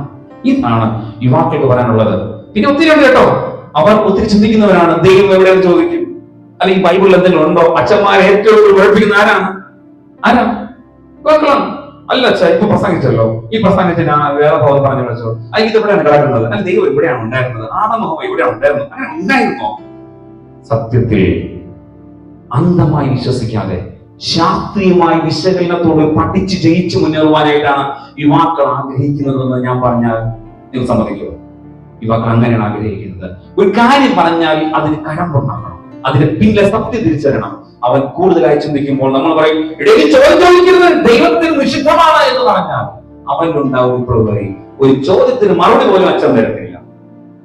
എന്റെ ഞാൻ ചോദിച്ച ഒരു അപേക്ഷ കൊടുത്തു, അതുപോലെ പരിഗണിക്കുന്നില്ല, കേൾക്കുന്നില്ല. പിന്നെ എങ്ങനെയാണ് ഈ വാക്കിൽ സഭയോടെ പ്രവേശിക്കുന്നത്? ഇതാണ് ഞാൻ ഉൾപ്പെടെയുള്ള സഭകൾ നേരിടുന്ന പ്രശ്നങ്ങൾ. അതോടൊപ്പം തന്നെ അക്കാഡമിക് ലെവലിൽ പഠിക്കുന്ന ആ കാലഘട്ടങ്ങളിൽ കുഞ്ഞുങ്ങൾ പറയുന്നുണ്ട്, പടി, അതോടൊപ്പം മാർക്ക്, അതോടൊപ്പം തന്നെ പരീക്ഷകൾ, അങ്ങനെ തുടങ്ങി ഒത്തിരി കാര്യങ്ങളാണ്. ഇതെല്ലാം പ്രശ്നമാണ്. Peer pressure. നിനക്കറിയാമോ, യുവാക്കൾ മക്കൾ വളർന്നു വരുമ്പോ അവരുണ്ടാകുന്ന പല പല മാനസികമായ വികാസങ്ങളും ശാരീരികമായ വികാസങ്ങളും അവരുടെ വികാര ചിന്തകളൊക്കെ മാറുന്ന ഒരു കാലഘട്ടമാണ്. ഇത് ശാസ്ത്രീയമാണ്, ഇത് മെഡിക്കലിയുള്ള കാര്യങ്ങളാണ്. ഈ കാലഘട്ടത്തിൽ പിയർ പ്രഷറും അതോടൊപ്പം തന്നെ പരസ്പരമുള്ള അട്രാക്ഷൻസും അങ്ങനെയുള്ള ചിന്തകളും പലതും കൂടെ കയറി വരും. ഇതിനെയൊക്കെ അതിജീവിച്ചിട്ടാണ് ചിലരെങ്കിലുമൊക്കെ യുവാക്കൾ യുവത്വം സൂക്ഷിച്ചുകൊണ്ട് ദൈവത്തിന് വേണ്ടി പ്രയോജനപ്പെടുന്നത്. അതൊക്കെ ഉൾക്കൊണ്ടുകൊണ്ട് അതിനെ മാറ്റി നിർത്തിക്കൊണ്ടാണ് യുവാക്കൾ സഭയിൽ വരുമ്പോ എന്താ ചെയ്യണ്ടേ? അവരെ ചേർത്ത് നിർത്തുവാൻ നമുക്ക് കഴിയണമെന്നതാണ്. അപ്പൊ ചിന്തിക്കുകയാണ്, ഞങ്ങളിതെല്ലാം സപ്രസ് ചെയ്ത് എന്റെ അടുത്തിരിക്കുന്ന സഹോദരിയാണ്, ഇത് സഹോദരനാണ്, ഇതെന്റെ സഭയാണ് എന്ന പൂർണ്ണ ഉത്തരവാദിത്തോടു കൂടി ചിന്തിച്ച് ബോധ്യപ്പെട്ട സഭയിൽ വന്നിരിക്കുമ്പോൾ ആ പരിഗണന പോലും എനിക്ക് തരുന്നില്ലല്ലോ. ഇതാണ് യുവാക്കൾക്കുള്ള ചോദ്യങ്ങൾ. പ്രിയപ്പെട്ടവരെ, ഇതിന്റെ പല കാരണങ്ങൾ, ഇങ്ങനെയുള്ള പല കാരണങ്ങളുണ്ട്. ഇന്ന് കുടുംബത്തിൽ നിന്ന്, സമൂഹത്തിൽ നിന്ന്, സഭയിൽ നിന്ന് യുവാക്കൾ വല്ലാതെ കുറഞ്ഞുപോയിക്കൊണ്ടേയിരിക്കുകയാണ്. ഇതിന് ഉത്തരവാദികൾ ആരെന്ന് ഇപ്പോൾ തന്നെ മനസ്സിലായി. ആദ്യം ആരാണ്? മാതാപിതാക്കൾ. ഇത്ര നേരം വിചാരിച്ചു യുവാക്കൾ തന്നെയാണ് അച്ഛൻ കുറ്റം പറയുന്നത് വിചാരിച്ചപ്പോ തിരിച്ചു വന്നു തുടങ്ങി. എങ്ങനെയാ? ഒന്നാമത്തെ പ്രശ്നം മാതാപിതാക്കൾ. രണ്ട്, സൊസൈറ്റി, ഇന്നത്തെ സിസ്റ്റം, ഇന്നത്തെ ലോകം എല്ലാം ഇതിന്റെ മുന്നിൽ കാരണങ്ങളാണ് എന്ന് ഓർത്തിച്ചു കൊള്ളട്ടെ. പ്രിയപ്പെട്ടവരെ, അങ്ങനെയെങ്കിൽ നമുക്ക് ഇതിനൊരു പരിഹാരം വേണോ? യുവാക്കളെ നമുക്ക് സഭയുടെ ശുശ്രൂഷയ്ക്ക് വേണ്ടി വേണ്ടേ? യുവാക്കൾക്ക് സഭയിൽ പങ്കെടുക്കുന്ന ആഗ്രഹങ്ങളില്ലേ? ഉണ്ട്. എങ്ങനെയാണ് നമുക്കതിലേക്ക് വീണ്ടും തിരിച്ചുപോയി വരേണ്ട സാധിക്കുന്നത്? വേദപുസ്തകം ഒരാളുടെ അനുഭവം ഒന്ന് നിങ്ങളുടെ മുന്നിൽ വെക്കാൻ പോവുകയാണ്. ഉൽപ്പത്തി 37 അതുമുതൽ 50 വരെയുള്ള അധ്യായം, വേദഭാഗമല്ല അധ്യായത്തിൽ ഒരു വ്യക്തിയെ കാണാൻ സാധിക്കുന്നു. 17 വയസ്സ് മാത്രം പ്രായമുള്ളപ്പോൾ, യങ്ങർ പ്രായമായപ്പോൾ തന്നെ ദൈവത്തിന്റെ അഭിഷേകം പ്രാപിച്ച ഒരു വ്യക്തി ജോസഫ്. ജോസഫിനുണ്ടായ വിഷൻ ആൻഡ് മിഷൻ, ഈ രണ്ട് കാര്യങ്ങൾ പ്രധാനമായി ശ്രദ്ധിക്കുക. ജോസഫിനുണ്ടായ ആ വിഷൻ ആൻഡ് മിഷൻ, ഈ രണ്ട് കാരണങ്ങൾ കൊണ്ട് ജോസഫിന് വീണ് പോകാതെ, പ്രശ്നങ്ങളിൽ വീണ് പോകാതെ മുൻപോട്ട് വരാൻ ഇടയായി. ഒത്തിരി പ്രശ്നങ്ങളാണ് ജോസഫ് നേരിടാനിടയായത്. അവഗണനകൾ, അതോടൊപ്പം തന്നെ പ്രലോഭനങ്ങൾ, അതോടൊപ്പം തന്നെ തെറ്റായ പ്രചരണങ്ങൾ, അതോടൊപ്പം ജയിലടക്കപ്പെട്ട സാഹചര്യങ്ങൾ, ഇനി ഒത്തിരി കാര്യങ്ങൾ ആത്മീയരുണ്ടായി ജോസഫുണ്ട്. ഞാൻ മുമ്പോട്ട് പോയാൽ സമയം എടുത്തിരുത്തില്ല. എന്നാൽ ഇവിടെ എന്താ ചെയ്തത്? യോസഫിന് ഒരു ലക്ഷ്യമുണ്ടായിരുന്നു. ഞാൻ ആർക്ക് വേണ്ടിയാണ് ജീവിക്കുന്നത്, ഞാൻ എങ്ങനെയുള്ളവനായിരിക്കണം, ഞാൻ എന്തായിരിക്കണം എന്നൊരു വീക്ഷണം ആർക്കുണ്ടായി? യോസഫിന് ഉണ്ടായിരുന്നു. അതുകൊണ്ട് തന്നെ ആ ഉറപ്പോടുകൂടി പ്രശ്നങ്ങൾ അതിജീവിക്കുവാനായിട്ട് സാധിച്ചു. ഇത് എന്നെ കേൾക്കുന്ന യുവാക്കളോടുള്ള ചോദ്യമാണ്. അച്ഛാ, ചില പറയാനുണ്ട്, അച്ഛൻ ഞാൻ പാപിയാണ് അച്ഛാ, ഞാൻ ഒത്തിരി പാപം ചെയ്തിട്ടുണ്ട്, ചെറുതും വലുതും രഹസ്യവും പരസ്യവുമായ പാപം ചെയ്തിട്ടുണ്ട്, എന്നെ കൊണ്ട് ഇനി പള്ളി വരാൻ പറ്റത്തില്ല, ഞാൻ മദ്യപാനിയായി പോയി, ഞാൻ ലഹരിക്ക് അഡിക്റ്റായി പോയി എന്നൊക്കെ പറയുന്നവരോടും ജോസഫിന് പറയാനുള്ളത്, നിന്റെ ഉത്തരവാദിത്വം നീ തിരിച്ചറിയണം, നിന്നെ തന്നെ നീ തിരിച്ചറിയണം. തീർച്ചയായും നീ ദൈവത്തെ തിരിച്ചറിയുമ്പോൾ, നിന്നെ തന്നെ തിരിച്ചറിയുമ്പോൾ നിനക്ക് നിന്നെ വെടിയുവാൻ, നിന്റെ പഴയ സ്വഭാവങ്ങൾ വെടിയുവാൻ, നിനക്ക് ക്രിസ്തുവിലേക്ക് കടന്നു വരുവാനായിട്ട് സാധിക്കും എന്ന അനുഭവമാണ് ഇവിടെ വേദപുസ്തകം നമ്മെ വർദ്ധിക്കുന്നത്. അതിൽ പ്രധാനമായും ജോസഫ് ചെയ്ത പ്രധാനപ്പെട്ട കാര്യങ്ങൾ. ജോസഫിന് ഒരു വലിയ പ്രശ്നമുണ്ടായി, ടെംപ്റ്റേഷൻ. യുവാക്കൾക്ക് ഏറ്റവും കൂടുതൽ ഇപ്പൊ പറഞ്ഞ ആരെ കുറിച്ചാ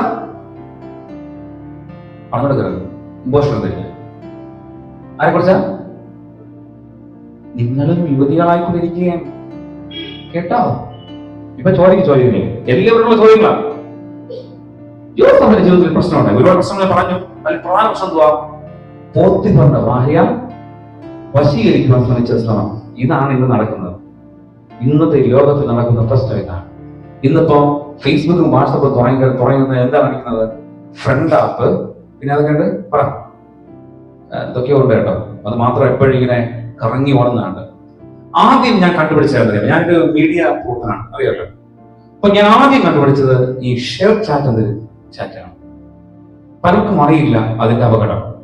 പക്ഷെ അതിൽ നിന്നുകൊണ്ട് നിങ്ങൾ പലതരത്തിലുള്ള സ്റ്റാറ്റസുകളൊക്കെ നിങ്ങൾ ഇങ്ങനെ ഷെയർ ചാറ്റ് ചെയ്തൊക്കെ നിങ്ങൾ ഇങ്ങനെ വെക്കുന്നതാണ്. പക്ഷെ അതിന്റെ പിന്നിൽ സുഹൃത്തുക്കളെ കണ്ടെത്തുക എന്നതാണ് അതിന്റെ പിന്നിൽ. നിങ്ങളുടെ ഡാറ്റ ചർച്ച ചെയ്ത് ഇത് ഉപയോഗിക്കുന്നത് പെൺകുട്ടിയാണോ ആൺകുട്ടിയാണോ കണ്ടെത്തിയിട്ട് നിങ്ങൾക്ക് ഒരുപാട് ഹായ് റിപ്ലൈസ് ഒക്കെ വരുന്ന ഒരു രീതിയുണ്ട്. പറയാൻ ആഗ്രഹിച്ചത്, പ്രലോഭനങ്ങൾ പല രീതിയിലാണ് ഈ കാലഘട്ടത്തിൽ നിങ്ങൾ തെറ്റിക്കുവാനായിട്ട് പോകുന്നത്. യുവാവായിരിക്കുന്ന നല്ല മനസ്സോടെ ദൈവത്തെ ആരാധിക്കാൻ ആഗ്രഹിക്കുന്ന യുവതിയെ ഇന്ന് പലതരത്തിലുള്ള പ്രലോഭനങ്ങളാണ് ഇന്ന് വേട്ടയാടുമ്പോൾ. ഇവിടെ യോസഫ് ചെയ്തത് ഇങ്ങനെയാണ്. ദൈവഭയമുള്ളവനായിരുന്നു. അവന്റെ ജീവിതത്തിൽ തെറ്റി എന്ന ഒരു സാഹചര്യം വരുന്ന സമയത്തേ അവൻ ദൈവസന്നിധിയിൽ ദൈവഭക്തോടുകൂടിയായിരുന്നു. ഞാൻ ആരാണ്, എന്റെ ഐഡന്റിറ്റി എന്താണ്, എന്നെ കുറിച്ചുള്ള ദൈവത്തിന്റെ പദ്ധതി എന്താണ് എന്നൊരു തീരുമാനം അവൻ അല്ലെങ്കിൽ ചിന്ത ഉണ്ടായിരുന്നു. വ്യക്തിപരമായ ഒരു അച്ചടക്കം യോസഫിന് ഉണ്ടായിരുന്നു. മാത്രമല്ല, ഈ ഒരു പ്രശ്നം വന്നപ്പോൾ യോസഫിനെ ഭാര്യ പിടിച്ച് കീഴടക്കാൻ ശ്രമിച്ചപ്പോൾ എന്താ സംഭവിച്ചേ? എന്താ പറയുന്നത്? ഓടി അവിടെ നിന്ന് പുതപ്പിട്ടിട്ട് ഓടിക്കളഞ്ഞു എന്നുള്ളതാണ്. യുവാക്കളോട് പറയാനുള്ളത്, നിങ്ങൾ ഇന്ന് ഒരുപാട് അകന്നു മാറിക്കുമ്പോൾ നിങ്ങൾക്ക് പല കാരണങ്ങൾ പറയാൻ കഴിയും. അമ്മ കുടുംബ പ്രശ്നമാണ്, പള്ളി പ്രശ്നമാണ്, അല്ലെങ്കിൽ പലതരത്തിൽ പ്രശ്നമാണ്, ഞാൻ ഇതെല്ലാം കാരണം ഞാൻ എപ്പോൾ ഒരു പാവിയാണ്, എനിക്ക് തിരിച്ചു വരാൻ കഴിയില്ല എന്ന് പറയുന്നവരോട് പറയട്ടെ, ഈ യോസഫിനെ പോലെ വിവേകമുള്ളവനാകണം, യോസഫിനെ പോലെ തീരുമാനമുള്ളവനാകണം, യോസഫിനെ പോലെ ഇതിന്റെ കുറവുകളെ വിട്ട് ഈ ദൈവത്തിലേക്ക് കടന്നു വരുവാനായിട്ടൊരു മനസ്സുണ്ടാകണം, ദൈവഭയം ഉണ്ടാകണം, ദൈവമായുള്ള ബന്ധമുണ്ടാകണം, ദൈവമായിട്ട് എപ്പോഴും ബന്ധപ്പെട്ടിരിക്കുവാനായിട്ട് കഴിയണം. അങ്ങനെ യോസഫിനെ പോലെ വിശുദ്ധനായിരിക്കുവാൻ, ദൈവത്തെ അനുസരിക്കുവാൻ നിങ്ങൾക്ക് കഴിയുന്നുവെങ്കിൽ തീർച്ചയായും ജീവിതത്തിൽ ഒരു അനുഗ്രഹം ഉണ്ടാകാൻ സാധ്യതയുണ്ട്. ഇന്ന് പല യുവാക്കളും കണ്ണുനീരിന്റെ മധ്യയാണ്. എന്റെ സഭയില് വർഷങ്ങൾ കൊണ്ട് ഈ നമ്മുടെ വാദത്തിന്റെ അസുഖ നിമിത്തം കൈകാലുകൾ അനങ്ങാൻ കഴിയാതെ ഒരു അമ്മയുണ്ടായിരുന്നു. ഒടുവിൽ കണ്ടുപിടിച്ച് അമ്മയ്ക്ക് ഒരു ഫലവത്തായ ട്രീറ്റ്മെന്റ് ഉണ്ടെന്ന് കേട്ട് അമ്മയും ആ പ്രിയ പിതാവും കൂടി എറണാകുളത്ത് ഈ ഒരു ട്രീറ്റ്മെന്റ് പോകാനിടയായി. പോയിട്ട് വന്നിട്ട് പറഞ്ഞ കാര്യമാണ് എന്നെ ഒത്തിരി അതിശയിപ്പിച്ചത്. അച്ഛാ, ഞങ്ങൾ പോയപ്പോൾ ഞങ്ങൾക്ക് വല്ലാത്ത വിഷമമുണ്ടായി. കാരണം അവിടെ ഏറ്റവും കൂടുതൽ രോഗികളായി വന്നത് യുവാക്കളായിരുന്നു, യുവതികളായിരുന്നു. ഞാൻ ചോദിച്ചു, നിങ്ങൾ പോയത് വാദം നോക്കുന്ന ആശുപത്രിയല്ലേ? അതേ വച്ചാ ഒന്ന് നടക്കുവാൻ പോയി കഴിയാതെ എടുത്തുകൊണ്ടുവന്ന അനേകം യുവതികളുടെ കഥ അവർ എന്നോട് പറയാനിടയായി. അപ്പോൾ മറ്റൊരു വീട്ടിലെ അമ്മ എന്നോട് പറഞ്ഞത് എനിക്ക് ഓർമ്മ വരുന്നു. അവർ RCC-ആയിരുന്നപ്പോൾ കൊച്ചു കുഞ്ഞുങ്ങൾ മുതൽ മുതിർന്ന കുഞ്ഞുങ്ങൾ വരെ, യുവതികൾ വരെ, യുവാക്കൾ വരെ തലയിൽ ഒരു രോഗവും ഇല്ലാതെ വല്ലാത്ത പ്രശ്നം അഭിമുഖീകരിച്ചുകൊണ്ട് മരണത്തോട് അയ്യുവിളിച്ചുകൊണ്ട് കഴിയുന്ന ഒത്തിരി പേരുടെ അനുഭവങ്ങൾ പറയാറുണ്ടായിരുന്നു. പ്രിയപ്പെട്ടവരെ, ഇന്ന് യുവാക്കൾ പ്രശ്നത്തിലാണ് എന്ന് ഞാൻ വീണ്ടും ഓർമ്മപ്പെടുത്തട്ടെ. അതുകൊണ്ട് ഞാൻ പറയുന്നു, നിങ്ങൾ ഇരുട്ടിൽ നിന്ന് പുറത്തു വരണം. നിങ്ങൾ ഇനിയും മാതാപിതാക്കളെയോ പള്ളിയെയോ മറ്റുള്ളവരെ കുറ്റം പറഞ്ഞ് മാറി നിൽക്കുന്ന അവസരം നിങ്ങൾക്കില്ല. നിങ്ങളെക്കുറിച്ച് ദൈവത്തിന് ഒരു പദ്ധതിയുണ്ട്. അതുകൊണ്ട് നിങ്ങൾ തീർച്ചയായും ദൈവസന്നിധിയിലേക്ക് കടന്നു വരണം.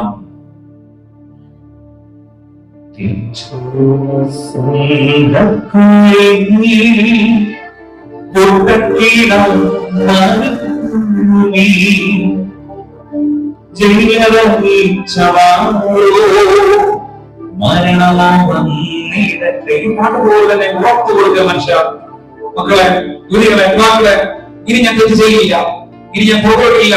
ഇന്നത്തെ വചനം നിമിത്തം യോസേഫിനെ ഒരു തീരുമാനമെടുത്ത് മുൻപിലേക്ക് വരുന്ന ഉറപ്പോടുകൂടി ഇരുട്ടിന്റെ അവസ്ഥകൾ പുറത്തു വരാൻ വേണ്ടി ഗാനം നിലാപനം ചെയ്യുകയാണ്.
മക്കളെ, നിങ്ങൾക്ക് പലതും വിട്ടുവരുവാനായിട്ട് കഴിയാതെ പലതിൽ നിന്നും കുരുങ്ങി കഴിയുകയാണ്.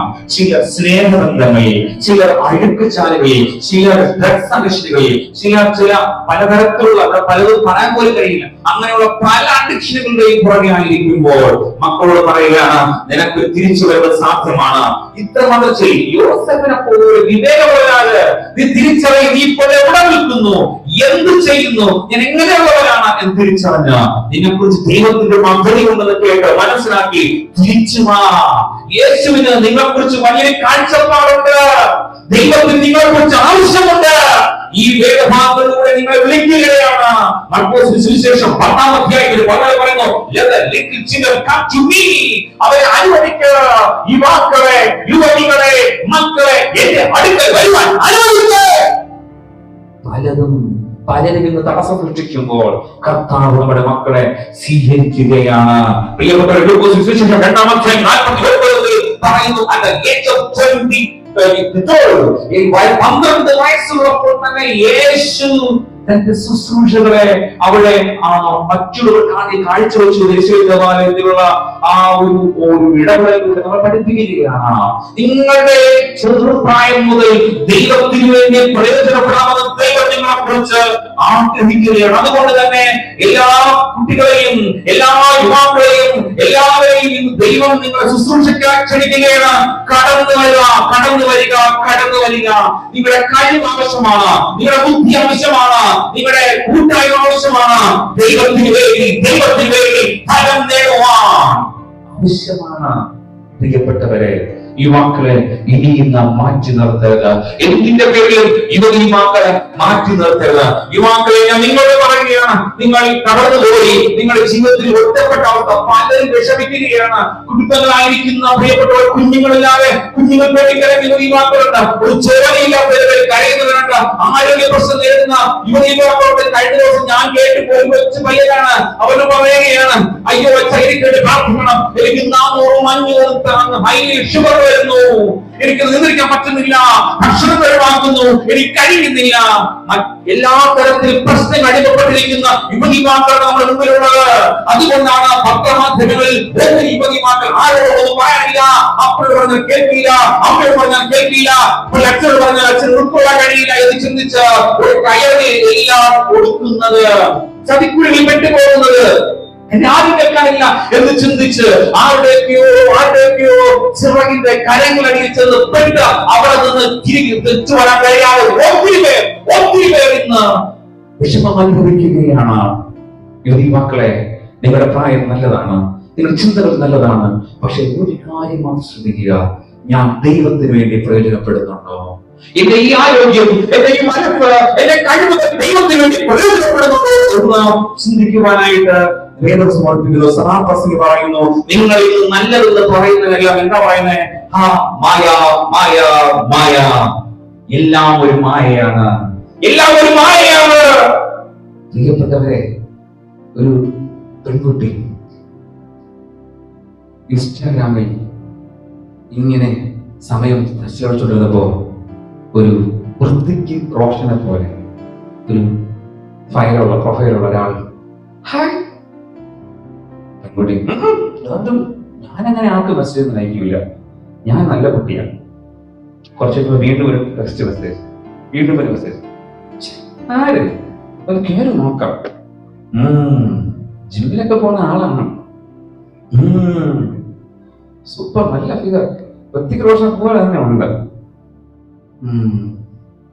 പിന്നെ എന്തായാലും വരും വന്നിട്ട് നോക്കാം. എന്ത് ചെയ്യുന്നു? ഹായ്ക്ക് വേണ്ടി അയാളോട് വീണ്ടും ഇവിടുന്ന്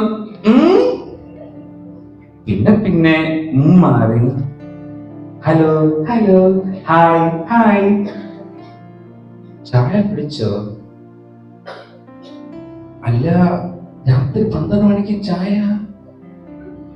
ഓ സോറി, എന്തെങ്കിലും സംസാരിക്കുവാണല്ലോ, അതുകൊണ്ട് ഹായ് ചായ കുടിച്ചു. ഫുഡ് കഴിച്ചോ? അല്ല, ഞാൻ ഉറങ്ങുമായിരുന്നു, വേണമെങ്കിൽ ഫുഡ് കഴിച്ചു, എന്തായാലും പോട്ടെ. അങ്ങനെ പരസ്പരം ഹായ് ഹായ് കഴിച്ചു, പരസ്പരം ചിത്രങ്ങൾ കൈമാറി, അവരുടെ എല്ലാം കൈമാറി.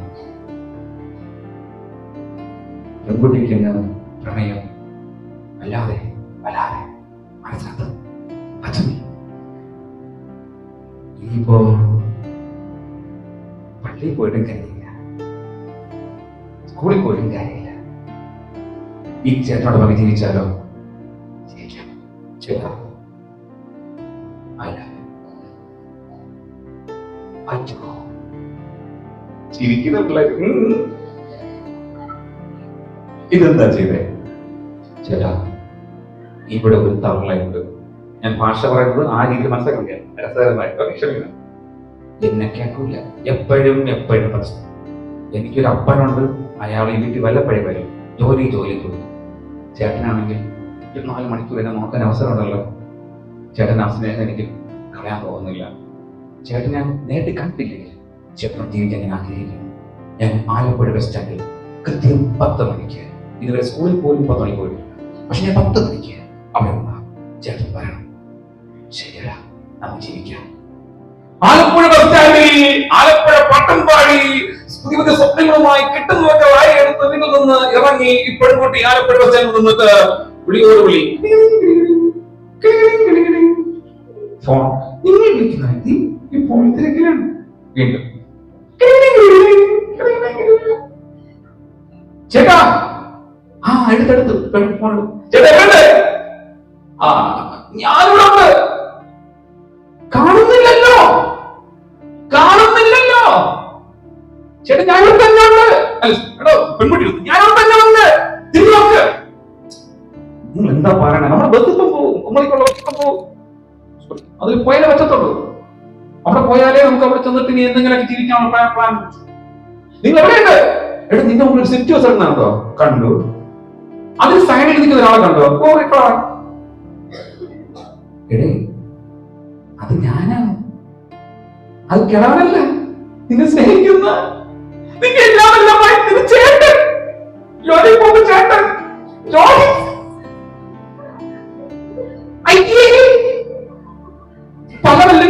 കാണുന്നില്ല.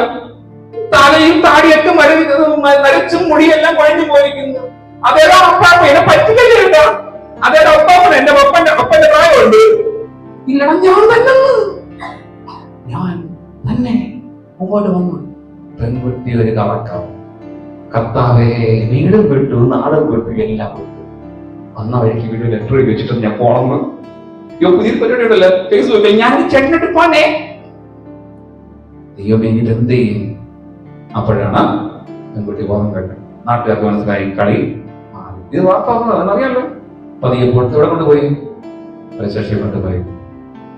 പെൺകുട്ടിയുടെ അല്പം ഒരു ആയുസം ഉണ്ടായിരുന്നു. ഇയാളോട് ജീവിക്കോ? മക്കളോട് പറയട്ടെ, സോഷ്യൽ മീഡിയയുടെ പിടുത്തത്തിലാണ് നമ്മളെല്ലാവരും. ഇന്ന് എല്ലാ മക്കളും ഗെയിം അഡിക്ഷനാണ്. പലരും രോഗികളാണ്, മാനസിക രോഗികൾ. അത് നമ്മൾ പറയട്ടെ, നമ്മുടെ മക്കൾ മെന്റൽ പേഷ്യൻസ്, മാനസിക രോഗികൾ. അതാണ് അവർ കേൾക്കാൻ മനസ്സില്ല, അനുസരിക്കാൻ മനസ്സില്ല, പള്ളി വരാൻ മനസ്സില്ല. അവർക്ക് ഇന്ന് ഒരേ ഒരു ആഗ്രഹം, കൊല്ലണം, വെടിവെക്കണം, വെട്ടണം. ഇതെവിടെന്നാ വന്നേ? ഇന്ന് കളിക്കുന്ന ഗെയിമുകൾ. പണ്ട് വീടിന്റെ ഫ്രണ്ടിൽ വട്ട് വരച്ചിട്ട് മറ്റേ ടൈൽസിന്റെ പീസ് എടുത്തിട്ട് ചാടി ചാടി കളിക്കണം. ഇന്ന് നിങ്ങളുടെ കാലഘട്ടം അല്ല. ഇന്ന് ഇവ വട്ടായിക്കൊണ്ടിരിക്കുകയാണ്. 24 മണിക്കൂറും വീട്ടിനകത്ത് ഗെയിം കളിച്ച് പൈസ നഷ്ടപ്പെടുത്തി. എന്തിന്? സമീപത്ത് വെള്ളറയിൽ പോലും ഒരു കുഞ്ഞ് തൂങ്ങി മരിച്ച ജനങ്ങൾ കാണുന്നു. ഗെയിം അഡിക്ഷൻ നമുക്ക് പലർക്കും ഉണ്ടെന്ന് ആ പ്രശ്നം. തോന്നരുത് ഗെയിമിൽ. ഗെയിമിന്റെ ഉദ്ദേശം തന്നെയാണ്. ഗെയിമിലൂടെ സാത്താൻ സഭക്കാരെ പ്രവർത്തിക്കുന്നുണ്ട്. നീ ഇത്ര നന്നായി വിട്ടിയല്ലോ, നിന്റെ അപ്പനെ പോയി വിട്ട് എന്നൊരു ചിത്രം ഇട്ട്. ഇതാണെന്ന് പലരും ചെയ്യുന്നത്. നിങ്ങൾ പല വാർത്തകൾ അറിയുമ്പോൾ അതിന്റെ സാത്താൻ സേവക്കാരാണ്, ഗെയിമിന്റെ പിന്നിൽ പ്രവർത്തിക്കുന്നവരാണെന്ന് നിങ്ങൾ മനസ്സിലാക്കണം. ഇങ്ങനെ ഒത്തിരി പ്രശ്നങ്ങളുടെ നടുവിലാണ് നമ്മുടെ മക്കൾ ആയിരിക്കുന്നത്. സർവപ്രശ്നം എന്താ പറയുന്നത്? മായ മായ മായ. എന്തായാലും ഉറക്കം വരുന്നതായിരിക്കും. ഈ വിഷയം പറഞ്ഞ് നിർത്താൻ പറ്റത്തില്ല. അതുകൊണ്ടൊരു കാര്യം കൂടി പറയട്ടെ, മക്കളോട്, യുവാക്കളോട് പറയട്ടെ, ശ്രദ്ധിച്ചോളണം. ഈ ലോകം വല്ലാത്ത മായയാണ്. ഒരിക്കൽ കല്യാണം കഴിക്കാൻ പോകുന്നത്, ഞാൻ ഇവിടെ പറഞ്ഞോളാന്ന് അറിയത്തില്ല, ഞാൻ പറയാം ഓർമ്മപ്പെടുത്താൻ വേണ്ടി. കേൾക്കാത്തവർ കേൾക്കൂ. കല്യാണം കഴിക്കാൻ പോയപ്പോ ഒരു തരവൻ വീട്ടിൽ വന്നപ്പോ പെൺകുട്ടി പറഞ്ഞു, ഇച്ചായോ, മോള് പറ, എനിക്ക് നല്ലൊരു പുരുഷനെ വേണം. പല്ല് പൂമൊട്ട് പോലെ ആയിരിക്കണം, നല്ല ഹാൻസം ആയിരിക്കണം, നല്ല മീശ നല്ല താടി ഉണ്ടാവണം, നല്ല പൊക്കം വേണം, സ്ലിം ആയിരിക്കണം, ജെന്റിൽമാൻ ആയിരിക്കണം. ഓക്കെ, നല്ല പല്ലുള്ള, നല്ല പല്ല് ഭയങ്കര ഇഷ്ടമാണ് കേട്ടോ അച്ചായോ. തരവ് പറഞ്ഞു, പിന്നെ നല്ല കൊണ്ടുവരില്ലേ പറഞ്ഞ് പ്രോത്സാഹിപ്പിച്ചു. അടുത്ത് പുരുഷന്റെ അടുത്ത് പോയപ്പോ പുരുഷൻ പറഞ്ഞത്, ഹലോ ചായോ, എനിക്ക് വേറെ ഒരു ആഗ്രഹമില്ല, എനിക്ക് 4 മുട്ട് വരെയുള്ള മുടിയുള്ള പെൺകുട്ടി വേണം കേട്ടോ. ശരി, അങ്ങനെ 2 പേരുടെ കാര്യങ്ങൾ മനസ്സിലാക്കിയപ്പോ ഈ നമ്മുടെ തരംതിരിച്ചായ 2 പേരെയും ബന്ധിപ്പിച്ചു. കുടുംബങ്ങൾ ആലോചിച്ചു, സന്തോഷത്തോടെ അവരെല്ലാം എന്ത് ചെയ്തു? വിവാഹം കഴിച്ചു. വിവാഹം കഴിച്ച ആദ്യ രാത്രി, ഇനി ആദ്യ രാത്രി കഥ പറയാൻ പോവുകയാണ്. അയ്യോ ചിരിക്കുള്ളൂ. ഓക്കെ, പറയാൻ പോകുന്നത് വേറെ കാര്യം. പേടിച്ചു പിള്ളേർ. അച്ഛൻ മുറിക്കകത്ത് ഇങ്ങനെ താളം ചവിട്ടി നിൽക്കുകയാണ്. ഇപ്പോൾ വരും ഭാര്യ, ഇപ്പോൾ വരും ഭാര്യ, ഇപ്പോൾ വരും ഭാര്യ. അച്ഛൻ ദൈവത്തിൽ പ്രാർത്ഥിക്കാം, ഞാൻ ആഗ്രഹിച്ചതുപോലെ എനിക്ക് നല്ല കടന്ന് ഇഴയുക. ഇടയ്ക്കിടയ്ക്ക് അയാൾ കല്യാണ റിസപ്ഷൻ എന്ന മുടിയെ പൊക്കി കൊടുക്കും. അത്രയ്ക്ക് മുടിയുള്ള പെൺകുട്ടിയാ. പെൺകുട്ടി അടിയ പാലെടുത്ത് വന്ന പെൺകുട്ടിക്ക് ഒരു ചിന്ത, പല്ല് കേട്ടോ, ചിരിക്കുമ്പോ ഗോൾഗേറ്റ് പല്ല്, സൂപ്പർ പല്ല്. ശരി, എന്തായാലും 2 പേര് മുറിക്കകത്ത് വന്നു. പാലക്കട വെച്ചിട്ട് നീ ഇവിടെ പ്രാർത്ഥിച്ചു തുടങ്ങാം എന്ന് പറഞ്ഞ്, കുടുംബജീവിതമല്ലേ, എല്ലാം പ്രാർത്ഥനയും പക്വതയൊക്കെ വേണമെന്ന് പറഞ്ഞ് പരസ്പരം അവരുടേതായ സന്തോഷങ്ങളെ പകരാൻ തുടങ്ങി. എന്നൊരു പാലൊക്കെ കുടിച്ചിട്ട്, ചേട്ടാ, പെൺകുട്ടിക്ക് ഒരു വിഷമം. എന്തേ? നമ്മളൊന്നും കള്ളത്തരൊന്നും വേണ്ട, സത്യം പറഞ്ഞാൽ എനിക്കൊരു പ്രശ്നമുണ്ട്, പറ, എന്ത് പറഞ്ഞാലും ഞാൻ കേൾക്കാം. കേട്ടോ, ചേട്ടനറിയാം, ചേട്ടന് കൊച്ചു പ്രായം മുതലേ ഭയങ്കര മുടിയുള്ള പെൺകുട്ടികളാണ് ഇഷ്ടം. പക്ഷെ എനിക്കൊരു പ്രശ്നമുണ്ട്. എന്തിനിപ്പോ പ്രശ്നം? എനിക്ക് +2 ആയതൊട്ടേ എന്റെ അമ്മ പറഞ്ഞു, നല്ല എണ്ണ തയ്ക്കാത്തോണ്ടാണ് എനിക്ക് മുടിയൊക്കെ എപ്പോഴും. ഈ മുടിയൊന്നുമില്ല കേട്ടാ, ഇത് മേക്കപ്പ് വെച്ച മുടിയാട്ടാ.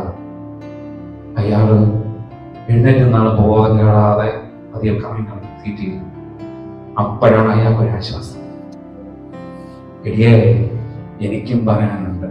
എന്തോന്ന് കേട്ടാ, ഞാന് പണ്ട് സ്കൂളിന്റെ മുമ്പിലൂടെ ബൈക്കിൽ ചീർപ്പാൻ രീതിയുണ്ട്. പിള്ളേരെ പഠിച്ചു പോകുമ്പോഴേ പെട്ടെന്ന് ഒരു പെണ്ണിന്റെ വായി നോക്കിയതാ. ബ്രേക്ക് വിളിച്ച് തൂക്കി അടിച്ച് വീണു. അന്ന് ഹോസ്പിറ്റലിൽ കൊണ്ടുപോയി. പോയപ്പോ എന്റെ എല്ലാ പല്ലും പോകും. ഇവച്ചിരിക്കുന്നെല്ലാം വെപ്പ് വല്ലടിയെ അവളോട് പറഞ്ഞു. ഇതാണ് സോക്രട്ടീസ് പറഞ്ഞത്, മായ മായ മായ, സർവ്വതും മായ. അതുകൊണ്ട് അതിന്റെ പുറകെ പോയാൽ പണി കിട്ടും എന്ന് പറഞ്ഞ് അടുത്ത ടോപ്പിക്കിലേക്ക് പോവുകയാണ്. ഇനി വേദപുസ്തകത്തിൽ ഓടിച്ചു പോവുകയാണ്. അവിടെ സമയം അവസാനിക്കും. ദാനിയേൽ വിശ്വസ്തനായിരുന്നുവെന്നും അതോടൊപ്പം തന്നെ ദൈവസന്നിധിയിൽ പ്രശ്നങ്ങൾ നടുവിലും വിശ്വാസത്തോടും പരിശുദ്ധ നിറവിനോട് നിന്ന ഒരു യുവാവായി ദാനിയേലിനെ കാണിക്കുകയാണ്. അത് ദാനിയേൽ 1-ാം അധ്യായത്തിലാണ് കാണിച്ചിരിക്കുന്നത്. അതോടൊപ്പം തന്നെ 1 ശമൂവേൽ 17-ാം അധ്യായത്തിൽ ദാവീദിനെ കുറിച്ച് കാണിച്ചിരിക്കുന്നു. അവിടെ പ്രധാനമായും ഗോലിയാത്തിനെ കീഴ്പ്പെടുത്തിയ ഒരു യുവാവായി ദാവീദിനെ കാണിക്കുകയാണ്. ദൈവസ്ഥാനത്തിൽ നിന്നുകൊണ്ട് പ്രശ്നങ്ങൾ അതിജീവിച്ച യുവാക്കളെയാണ് അവിടെ പ്രധാനമായും വേർതിരിക്കുന്നത്. അത് ഇന്ന് ഈ മായായ ലോകത്തിൽ നിന്ന് യുവാക്കളെ ദൈവത്തിന്റെ സന്നിധിവാ, ദൈവത്തിന് വേണ്ടി ഈ വേദപുസ്തകത്തിൽ പ്രയോജനപ്പെട്ടവരെ പോലെ നിങ്ങൾ പ്രയോജനപ്പെടും എന്ന്. അച്ഛോ, ഞാൻ പള്ളിയിൽ വന്ന് എന്ത് ചെയ്യണ? ഒരുപാട് കാര്യമുണ്ട്. കൈത്താങ്ങാകണം, കൈത്താങ്ങാകണം. മൈലാടുപാറ CSS സഭയിൽ ഞാൻ ശുശ്രൂഷനായിരുന്നപ്പോൾ എന്നെ ഏറെ സന്തോഷിപ്പിച്ച കാര്യം പറയട്ടെ. അവിടെ ഒരു അമ്മയ്ക്ക് കാലുകളില്ല, കാലുകളിൽ നിർജീവമായി പോയ കാലുകളാണ്, വീട്ടിൽ കിടപ്പിലാണ്. ആ അമ്മയ്ക്ക് ഒരു ആഗ്രഹം, എനിക്ക് പള്ളിയിൽ വരണം, എനിക്ക് പള്ളിയിൽ വരണം. ഞാൻ ഒരിക്കൽ ഇത് യുവാക്കളോട് പറയാനിടയായി. അവർക്ക് പള്ളിയിൽ എല്ലാ ആഴ്ച വരണം ആഗ്രഹമുണ്ട്. എന്ത് ചെയ്യാൻ പറ്റും? അച്ഛൻ, ഞങ്ങളുണ്ട്. എന്താ ചെയ്തേ? അവർ ഓരോ ദിവസവും ഒരാഴ്ചയും ഓരോരുത്തരുടെ പൈസയ്ക്ക് ഓട്ടോറിക്ഷ അറേഞ്ച് ചെയ്തു. യുവാക്കൾ രാവിലെ 7 മണിക്ക് വീട്ടിൽ പോകും. ആ അമ്മയെ റെഡിയാക്കി വീൽചെയറിലിരുത്തി ഓട്ടോയിൽ കയറ്റിയിരുത്തി സഭയിൽ കൊണ്ട് നേരത്തെ 7:30 ഇരുത്തിയിട്ട് ഇവർ പോയി റെഡിയായി അടുത്ത് പള്ളിയുടെ കാര്യങ്ങൾക്ക് പങ്കെടുക്കുന്ന രീതി. ഇത് ഇന്നും തുടർന്നു വരികയാണ്, ഇന്നും തുടർന്നു വരികയാണ്. പ്രിയപ്പെട്ടവരെ, ഒരാളുടെ കൈത്താങ്ങാകുവാൻ യുവതികൾക്ക്, യുവാക്കൾക്ക് ഇവ കഴിയുമെന്നതാണ്. അപ്പൊ ഇന്ന് സഭയിൽ എന്തൊക്കെ ചെയ്യാൻ കഴിയുമെന്ന് ദൈവത്തിൽ പറഞ്ഞോട്ടെ. പ്രാർത്ഥനാവീരന്മാരായി തരാൻ കഴിയും, പ്രവചനകരന്മാരായി തരാൻ കഴിയും, വർഷ ലീഡേഴ്സായി തരാൻ കഴിയും, ടെക്നിക്കൽ ലീഡേഴ്സ് ആയിട്ട് മാറാൻ കഴിയും, മീഡിയ പ്രവർത്തകരായി ആകാൻ കഴിയും. സൺഡേ സ്കൂൾ വിദ്യാർത്ഥികൾ മാത്രമല്ല, സൺഡേ സ്കൂൾ പ്രവർത്തകർ, സംഘടനാ പ്രവർത്തകരൊക്കെ ആയി തീരുമാനം, ദൈവത്തിന്റെ സന്നിധിയിൽ വിലയുള്ളതായി തീരുമാനം സഭയിലൂടെ കഴിയുമെന്നുള്ളതാണ്. സമൂഹത്തിൽ വോയിസസ് ഓഫ് ജസ്റ്റിസ്, അനീതിക്ക് നേരെ പോരാടുവാൻ വ്യക്തിയായിട്ട് മാറാൻ അവസരമുണ്ട്. അതോടൊപ്പം മറ്റുള്ളവർക്ക് വേണ്ടി ഞാൻ നേരത്തെ പറഞ്ഞതുപോലെ കൈ താങ്ങാകുവാൻ നിനക്ക് അവസരമുണ്ട്. അത് മാത്രമല്ല, ലോകത്തെല്ലാം ദൈവത്തിൽ എത്തിക്കുവാനായിട്ട് അവസരമുണ്ട്. ഇന്ന് അധ്യായങ്ങളിൽ 2 വ്യക്തികളെ കാണുകയാണ്. ഒഗ്നി ഫിനഹാസ് എന്ന 2 വ്യക്തികളെ അവിടെ കാണുകയാണ്. ആരാണ് ഇവർ? ഏലിയുടെ പുത്രന്മാരാണ്. ഏലിയുടെ പുത്രന്മാരായ ഈ 2 പേരും അവർ പുരോഹിതന്മാർ കൂടിയായിരുന്നു. സഭയിൽ ന്യായം നടത്തേണ്ട, മറ്റുള്ളവർക്ക് വേണ്ടി പ്രാർത്ഥിക്കേണ്ടെന്ന എല്ലാ കാര്യം ക്രമപ്പെടുത്തേണ്ട വ്യക്തി കൂടിയായിരുന്നു ഈ 2 പേരും. എന്നിട്ടും അവർ ചില മോശമായ പരിപാടികൾ ചെയ്തു എന്നുള്ളതാണ്. അവർ യുവാക്കളാണ്. അവർ ദൈവസന്നിധിയിൽ, അവർ ദൈവത്തിന് വേണ്ടി പ്രയോജനപ്പെട്ട സമയത്ത് അവർ ആലയം നശിപ്പിച്ചു. ദൈവത്തിനായുള്ള യാഗങ്ങൾ കള്ളമായി മോഷ്ടിച്ചെടുത്തു. ദൈവഭക്തിയില്ലാത്ത ജീവിതം നയിച്ചു. അതോടൊപ്പം തന്നെ അവിടെ ചുറ്റുമുള്ള ദേവാലയം ചുറ്റുമുള്ള സ്ത്രീകളുമായി മോശമായ ബന്ധം നടത്തി. അപ്പൻ പലതവണ പറഞ്ഞു, വലിയ വിനാശം, വലിയ വിനാശം. പ്രിയപ്പെട്ട മക്കളെ, ഇവിടെ ഏകീകൃതം തന്റെ മക്കളെ ഉപദേശിച്ചത് പോലെയാണ് നമ്മുടെ മാതാപിതാക്കൾ നിങ്ങളെ ഉപദേശിക്കുന്നത്. കാരണം അവർ മാതാപിതാക്കൾക്ക് ദൈവമാനം അറിയാം, ദൈവം അനുഭവിച്ചവരാണ്, പ്രായം കൊണ്ട് അനുഭവമുള്ളവരാണ്. ഇവർ ഒരു കാലഘട്ടത്തിൽ യുവാവായിരുന്നപ്പോൾ, യുവതിയായിരുന്നപ്പോൾ വീണ്ടും മുഴുവേറ്റും അനുഭവമുള്ളത് കൊണ്ട് സ്വന്തം മക്കൾ ഇനി വിട്ടുപോകരുത്, സ്വന്തം മക്കൾക്ക് ഒരു മുറിവ് സംഭവിക്കരുത്, സ്വന്തം മക്കൾ അനുഗ്രഹിക്കപ്പെടാമെന്ന ആകാംക്ഷയോടുകൂടിയാണ് മാതാപിതാക്കൾ പറയുന്നത്. നീ സമയത്ത് വീട്ടിൽ വാ, നീ ആരുമായി കൂട്ടുന്നത് പാടില്ല, മൊബൈൽ മാറ്റി കണ്ടുപോകണം, കണ്ടുപോകും. എന്റെ കണ്ണിനെയാണ് നിനക്ക് കണ്ടാകരുത്, നിനക്ക് നന്മ വേണം, നിനക്ക് ആരോഗ്യം വേണമെന്ന് വാണിംഗ് തരുന്നത് വലിയ വിനാശം പുറകെ വരുന്നത് കൊണ്ടാണ്, വലിയ വിനാശം വരുന്നത് കൊണ്ടാണ്. ഇവിടെ 7 മക്കൾ പറഞ്ഞു ആരോടൊക്കെയാ പേര് മാറ്റരുത്. നിങ്ങൾക്ക് എപ്പോൾ ഓർമ്മയുള്ള 2 പേരായിരിക്കണം. അവര് ദേവാലയം നശിപ്പിച്ചു, അവിടെ കൊണ്ടുവന്ന പ്രാകാരങ്ങളിൽ കൊണ്ടുവന്ന യാതൊരുത്തരും മോഷ്ടിച്ചു, മോശമായ ബന്ധങ്ങൾ സ്ത്രീകളുമായി നടത്തി. അങ്ങനെ ദൈവ ദൂഷണം ചെയ്തപ്പോൾ ദൈവത്തിൽ നിന്ന് വലിയ കോപമുണ്ടായി. അപ്പോൾ തന്നെ ഇത് ഏലിക്ക് തിരിച്ചറിഞ്ഞ ഏലി പറഞ്ഞു, മക്കളെ വിട്ടുമാറിക്കോ, സർവനാശം വരാൻ പോവുകയാണെന്ന്. എന്താണ് ഒടുവിൽ സംഭവിച്ചതോ? ദൈവത്തിന്റെ ശിക്ഷ അവർക്ക് നേരെ കടന്നു വന്നതായിട്ട് കാണാൻ സാധിക്കുന്നു. ദൈവം ഒരു പ്രവാചകനെ അയച്ചു, അവരോട് പറഞ്ഞു, നിങ്ങൾക്ക് വലിയ വരാൻ പോവുകയാണ്, നിങ്ങൾ യുവാക്കളാണ്, നിങ്ങൾ യൗവന പ്രായത്തിൽ ഒരു ദിവസം 2 പേർ മരിക്കും. യൗവന പ്രായത്തിൽ തന്നെ നിങ്ങൾ 2 പേരും മരിക്കും. മാത്രമല്ല, നിങ്ങൾ കാരണം ഏലി കുടുംബത്തിൽ നിന്ന് പൗരോഹിത്യം ഞാൻ എടുത്തു മാറ്റുകയാണ്. ദൈവത്തിന്റെ മഹത്വം അവിടെ ഉണ്ടാകത്തില്ല എന്ന വലിയൊരു ശിക്ഷാ നടപടി ഉണ്ടാവുകയും, പ്രിയപ്പെട്ടവരെ, അത് തന്നെയാണ് ഒടുവിൽ സംഭവിച്ചത്. വേദപുസ്തകം അവിടെ വായിക്കുമ്പോൾ മനസ്സിലാക്കാൻ സാധിക്കുന്നത്, അവിടെ ഈ അതോടൊപ്പം തന്നെ വിനോയും അവിടെ യുദ്ധകളത്തിൽ വെച്ച് അവർ പട്ടുപോയി. 2 പേരും ഒരേ നിമിഷം ഒരു ദിവസം ചെടികളിൽ പട്ടുപോകാറില്ലേ? പട്ടുപോയി. തീർന്നില്ല, മക്കൾ ചെയ്യുന്ന കുറവ് നിമിത്തം ആ കുടുംബത്തിൽ നഷ്ടങ്ങളുണ്ടായി. ഏലി പുറത്ത് എങ്ങനെ വീണു? പടിവാതിൽക്കൽ ആർത്തിൽ നിന്ന് തുറകോട്ട് വീണ് കഴുത്തൊടിഞ്ഞ് മരിച്ചു. മാതാപിതാക്കളെ, നിങ്ങളുടെ മക്കളെ കയറയച്ചു വിട്ടാൽ കുടുംബം നശിക്കും. നിങ്ങൾക്ക് ഉണ്ടാകുന്ന രോഗങ്ങൾ, ശാപങ്ങൾ, നിങ്ങളുടെ ജീവിത പ്രശ്നങ്ങൾ, അപ്പോഴുണ്ടാകുന്ന നഷ്ടങ്ങൾക്ക് കാരണം നിങ്ങൾ തന്നെയാണ്. നിങ്ങളുടെ മക്കളെ ഇനിയും കയറഴിച്ചു വിടരുത്, ആത്മീയമായി ബലപ്പെടുത്തണം. അവരെ സഭയെ മുൻപന്തിയിൽ നിർത്തുന്ന കാരണം ദൈവമാണ് വലിയവൻ. ദൈവത്തിന്റെ കോപം നമുക്ക് വരാൻ പാടില്ല. അതോടൊപ്പം തന്നെ ആ മക്കളോട് പറയട്ടെ, നീ എന്ത് വലിയ പാപം ചെയ്താലും ക്ഷമിക്കാൻ കഴിയുന്നവനാണ് അവിടെ പോയിട്ട് നമ്പൂരാൻ. ദൈവത്തിനടുക്കൽ വാ. ക്രൂശിൽ കിടന്ന കള്ളൻ ചെയ്യാത്ത കാര്യമൊന്നും ഉണ്ടായിട്ടില്ല.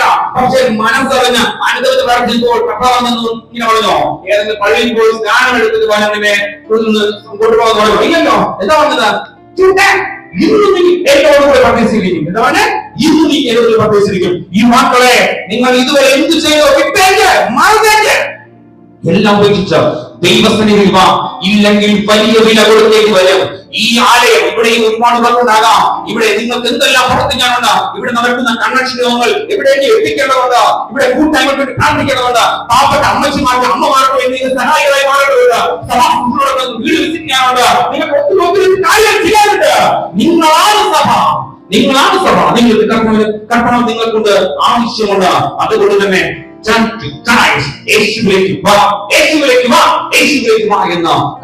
വിളിക്കുകയാണ്. പ്രിയപ്പെട്ടവരെ, ഇനി താമസിച്ചതില്ല. ഇതൊരു തീരുമാനമെടുക്കുക. ഒത്തിരി കാര്യങ്ങൾ കേട്ടു. ഈ മക്കളിലൂടെ, മാതാപിതാക്കളിലൂടെ ഈ ജീവിതത്തെക്കുറിച്ചും ഈ സമൂഹത്തെക്കുറിച്ചും ഈ അവസ്ഥയെക്കുറിച്ചും കേട്ടു. എന്തോ ആയിക്കൊള്ളട്ടെ.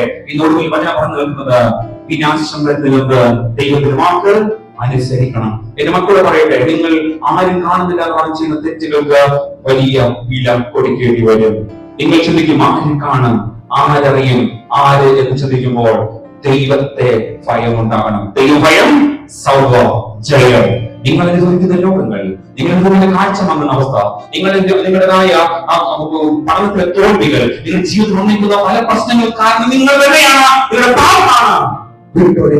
ദൈവത്തിന് വേണ്ടി പ്രയോജനപ്പെടുക, ദൈവത്തിന്റെ പാട്, ദൈവത്തിന്റെ വചനം പ്രസംഗിക്കുക, ദൈവത്തിന് വേണ്ടി നീ നിലകൊള്ളുന്ന മക്കളാക്കിയിരിക്കുമ്പോൾ ദൈവം നിന്നെ അനുഗ്രഹിക്കും. നീ എപ്പോഴും PSC എക്സാമും എല്ലാം നിനക്ക് കിട്ടിക്കൊണ്ടേയിരിക്കും. നിനക്ക് ഉയർച്ച ദൈവം തരും എന്നുള്ളതാണ്. ദൈവത്തിന് പ്രയോജനപ്പെടുവാൻ ഞാൻ നിങ്ങളെ സ്വാഗതം ചെയ്യുന്നു. വചനം നമ്മെ സ്വാഗതം ചെയ്യുന്നു. മുതിർന്നവരോട് പറയട്ടെ, മക്കളെ ഒരു ചെടി നട്ടു വളർന്നത് പോലെ എന്നും വെള്ളവും ഒക്കെ ഇട്ട് പരിചരിപ്പിക്കണം. അതിൽ വെള്ളവും പറയുന്നത് ആത്മീയ സ്നേഹമാണ്, ദൈവത്തോടുള്ള സ്നേഹമാണ്, വചനമാണ്. വചനം കൊടുക്കുക. ചുടല വരെ ചെറുപ്രായം മുതൽ കുടുംബ പ്രാർത്ഥന ഉണ്ടാവണം. കുടുംബ പ്രാർത്ഥന ക്രമമായിട്ടുള്ള വീട്ടിൽ എത്രയുണ്ട് പറഞ്ഞാട്ടെ? കുടുംബ പ്രാർത്ഥന ക്രമമായിട്ടുള്ള ദൈവ സ്തോത്രം ഹല്ലേലൂയ പറഞ്ഞ നന്നായിട്ട് പറഞ്ഞ ഹല്ലേലൂയ ഹല്ലേലൂയ ഹല്ലേലൂയ. പ്രിയപ്പെട്ടവരെ, ദൈവനാമത്തിന് വേണ്ടി നന്ദി പറയാൻ മറക്കരുത്. പ്രിയപ്പെട്ടവരെ, അതുകൊണ്ട് കുടുംബത്തിൽ ശക്തമായ പ്രാർത്ഥന ഉണ്ടാകണം. പ്രാർത്ഥനയാണ് ഏക വഴി. പ്രാർത്ഥിച്ചാൽ പ്രവർത്തിക്കുന്ന ഒരു ദൈവമാണ്.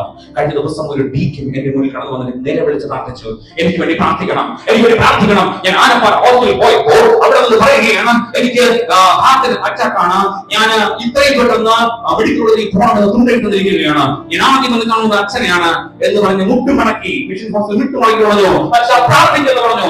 ഞാൻ പ്രാർത്ഥിക്കുമ്പോൾ അവിടെയെല്ലാം കാലിലൂടെ കണ്ണുനീര്. എത്രയും പെട്ടെന്ന് ആംബുലൻസ് എവിടെത്തിക്കാൻ പറഞ്ഞത്? മെഡിക്കൽ കോളേജിൽ. അയാൾ അവിടെ നിന്ന് അതേ വാഹനം കൊണ്ടുവച്ച് വീട്ടിൽ വന്ന് എന്റെ അടുത്ത് പ്രാർത്ഥിച്ചിട്ട് പറഞ്ഞു, അച്ഛാ ഞാൻ ആ മെഡിക്കൽ കോളേജിൽ പോവുകയാണ്, എനിക്ക് വേണ്ടി പ്രാർത്ഥിക്കണം എന്ന് പറഞ്ഞു. മെഡിക്കൽ കോളേജിൽ പോയിട്ട് ഒരു സമയം വിളിച്ച് പറയാൻ, അച്ഛോ ഒരു കുഴപ്പമില്ല, വീട്ടിൽ പോകാൻ പറഞ്ഞു. ഞാൻ എന്തൊക്കെ മരുന്ന് തന്നു? മരുന്നൊന്നും തന്നില്ല, വീട്ടിൽ പോയി റെസ്റ്റ് എടുക്കാൻ പറഞ്ഞു. പ്രിയപ്പെട്ടവരെ, പ്രാർത്ഥിച്ചാൽ പ്രവർത്തിക്കുന്ന ദൈവമുണ്ട്. മുട്ടിയാൽ തുറക്കുന്നൊരു വാതിലുണ്ട്. യുവതികളെ, യേശുവാണ് വലിയവൻ. യുവാക്കളെ, യേശുവാണ് വലിയവൻ. നമുക്ക് ഈ യുവത്വ കാലഘട്ടം മുതിർന്നവർക്കെല്ലാം ഇരിക്കുന്നതെന്ന് അറിയാം. യുവന കാലഘട്ടത്തിൽ പല പ്രലോഭനങ്ങൾ വരും. അത് നിങ്ങളുടെ തെറ്റല്ല, ശരീരത്തിന്റെയും കാലഘട്ടത്തിന്റെയും നമ്മുടെ വളർച്ചയുടെ ഒക്കെ പ്രലോഭനങ്ങൾ വരും. പക്ഷേ ഇത് വരുന്നത് തെറ്റല്ല.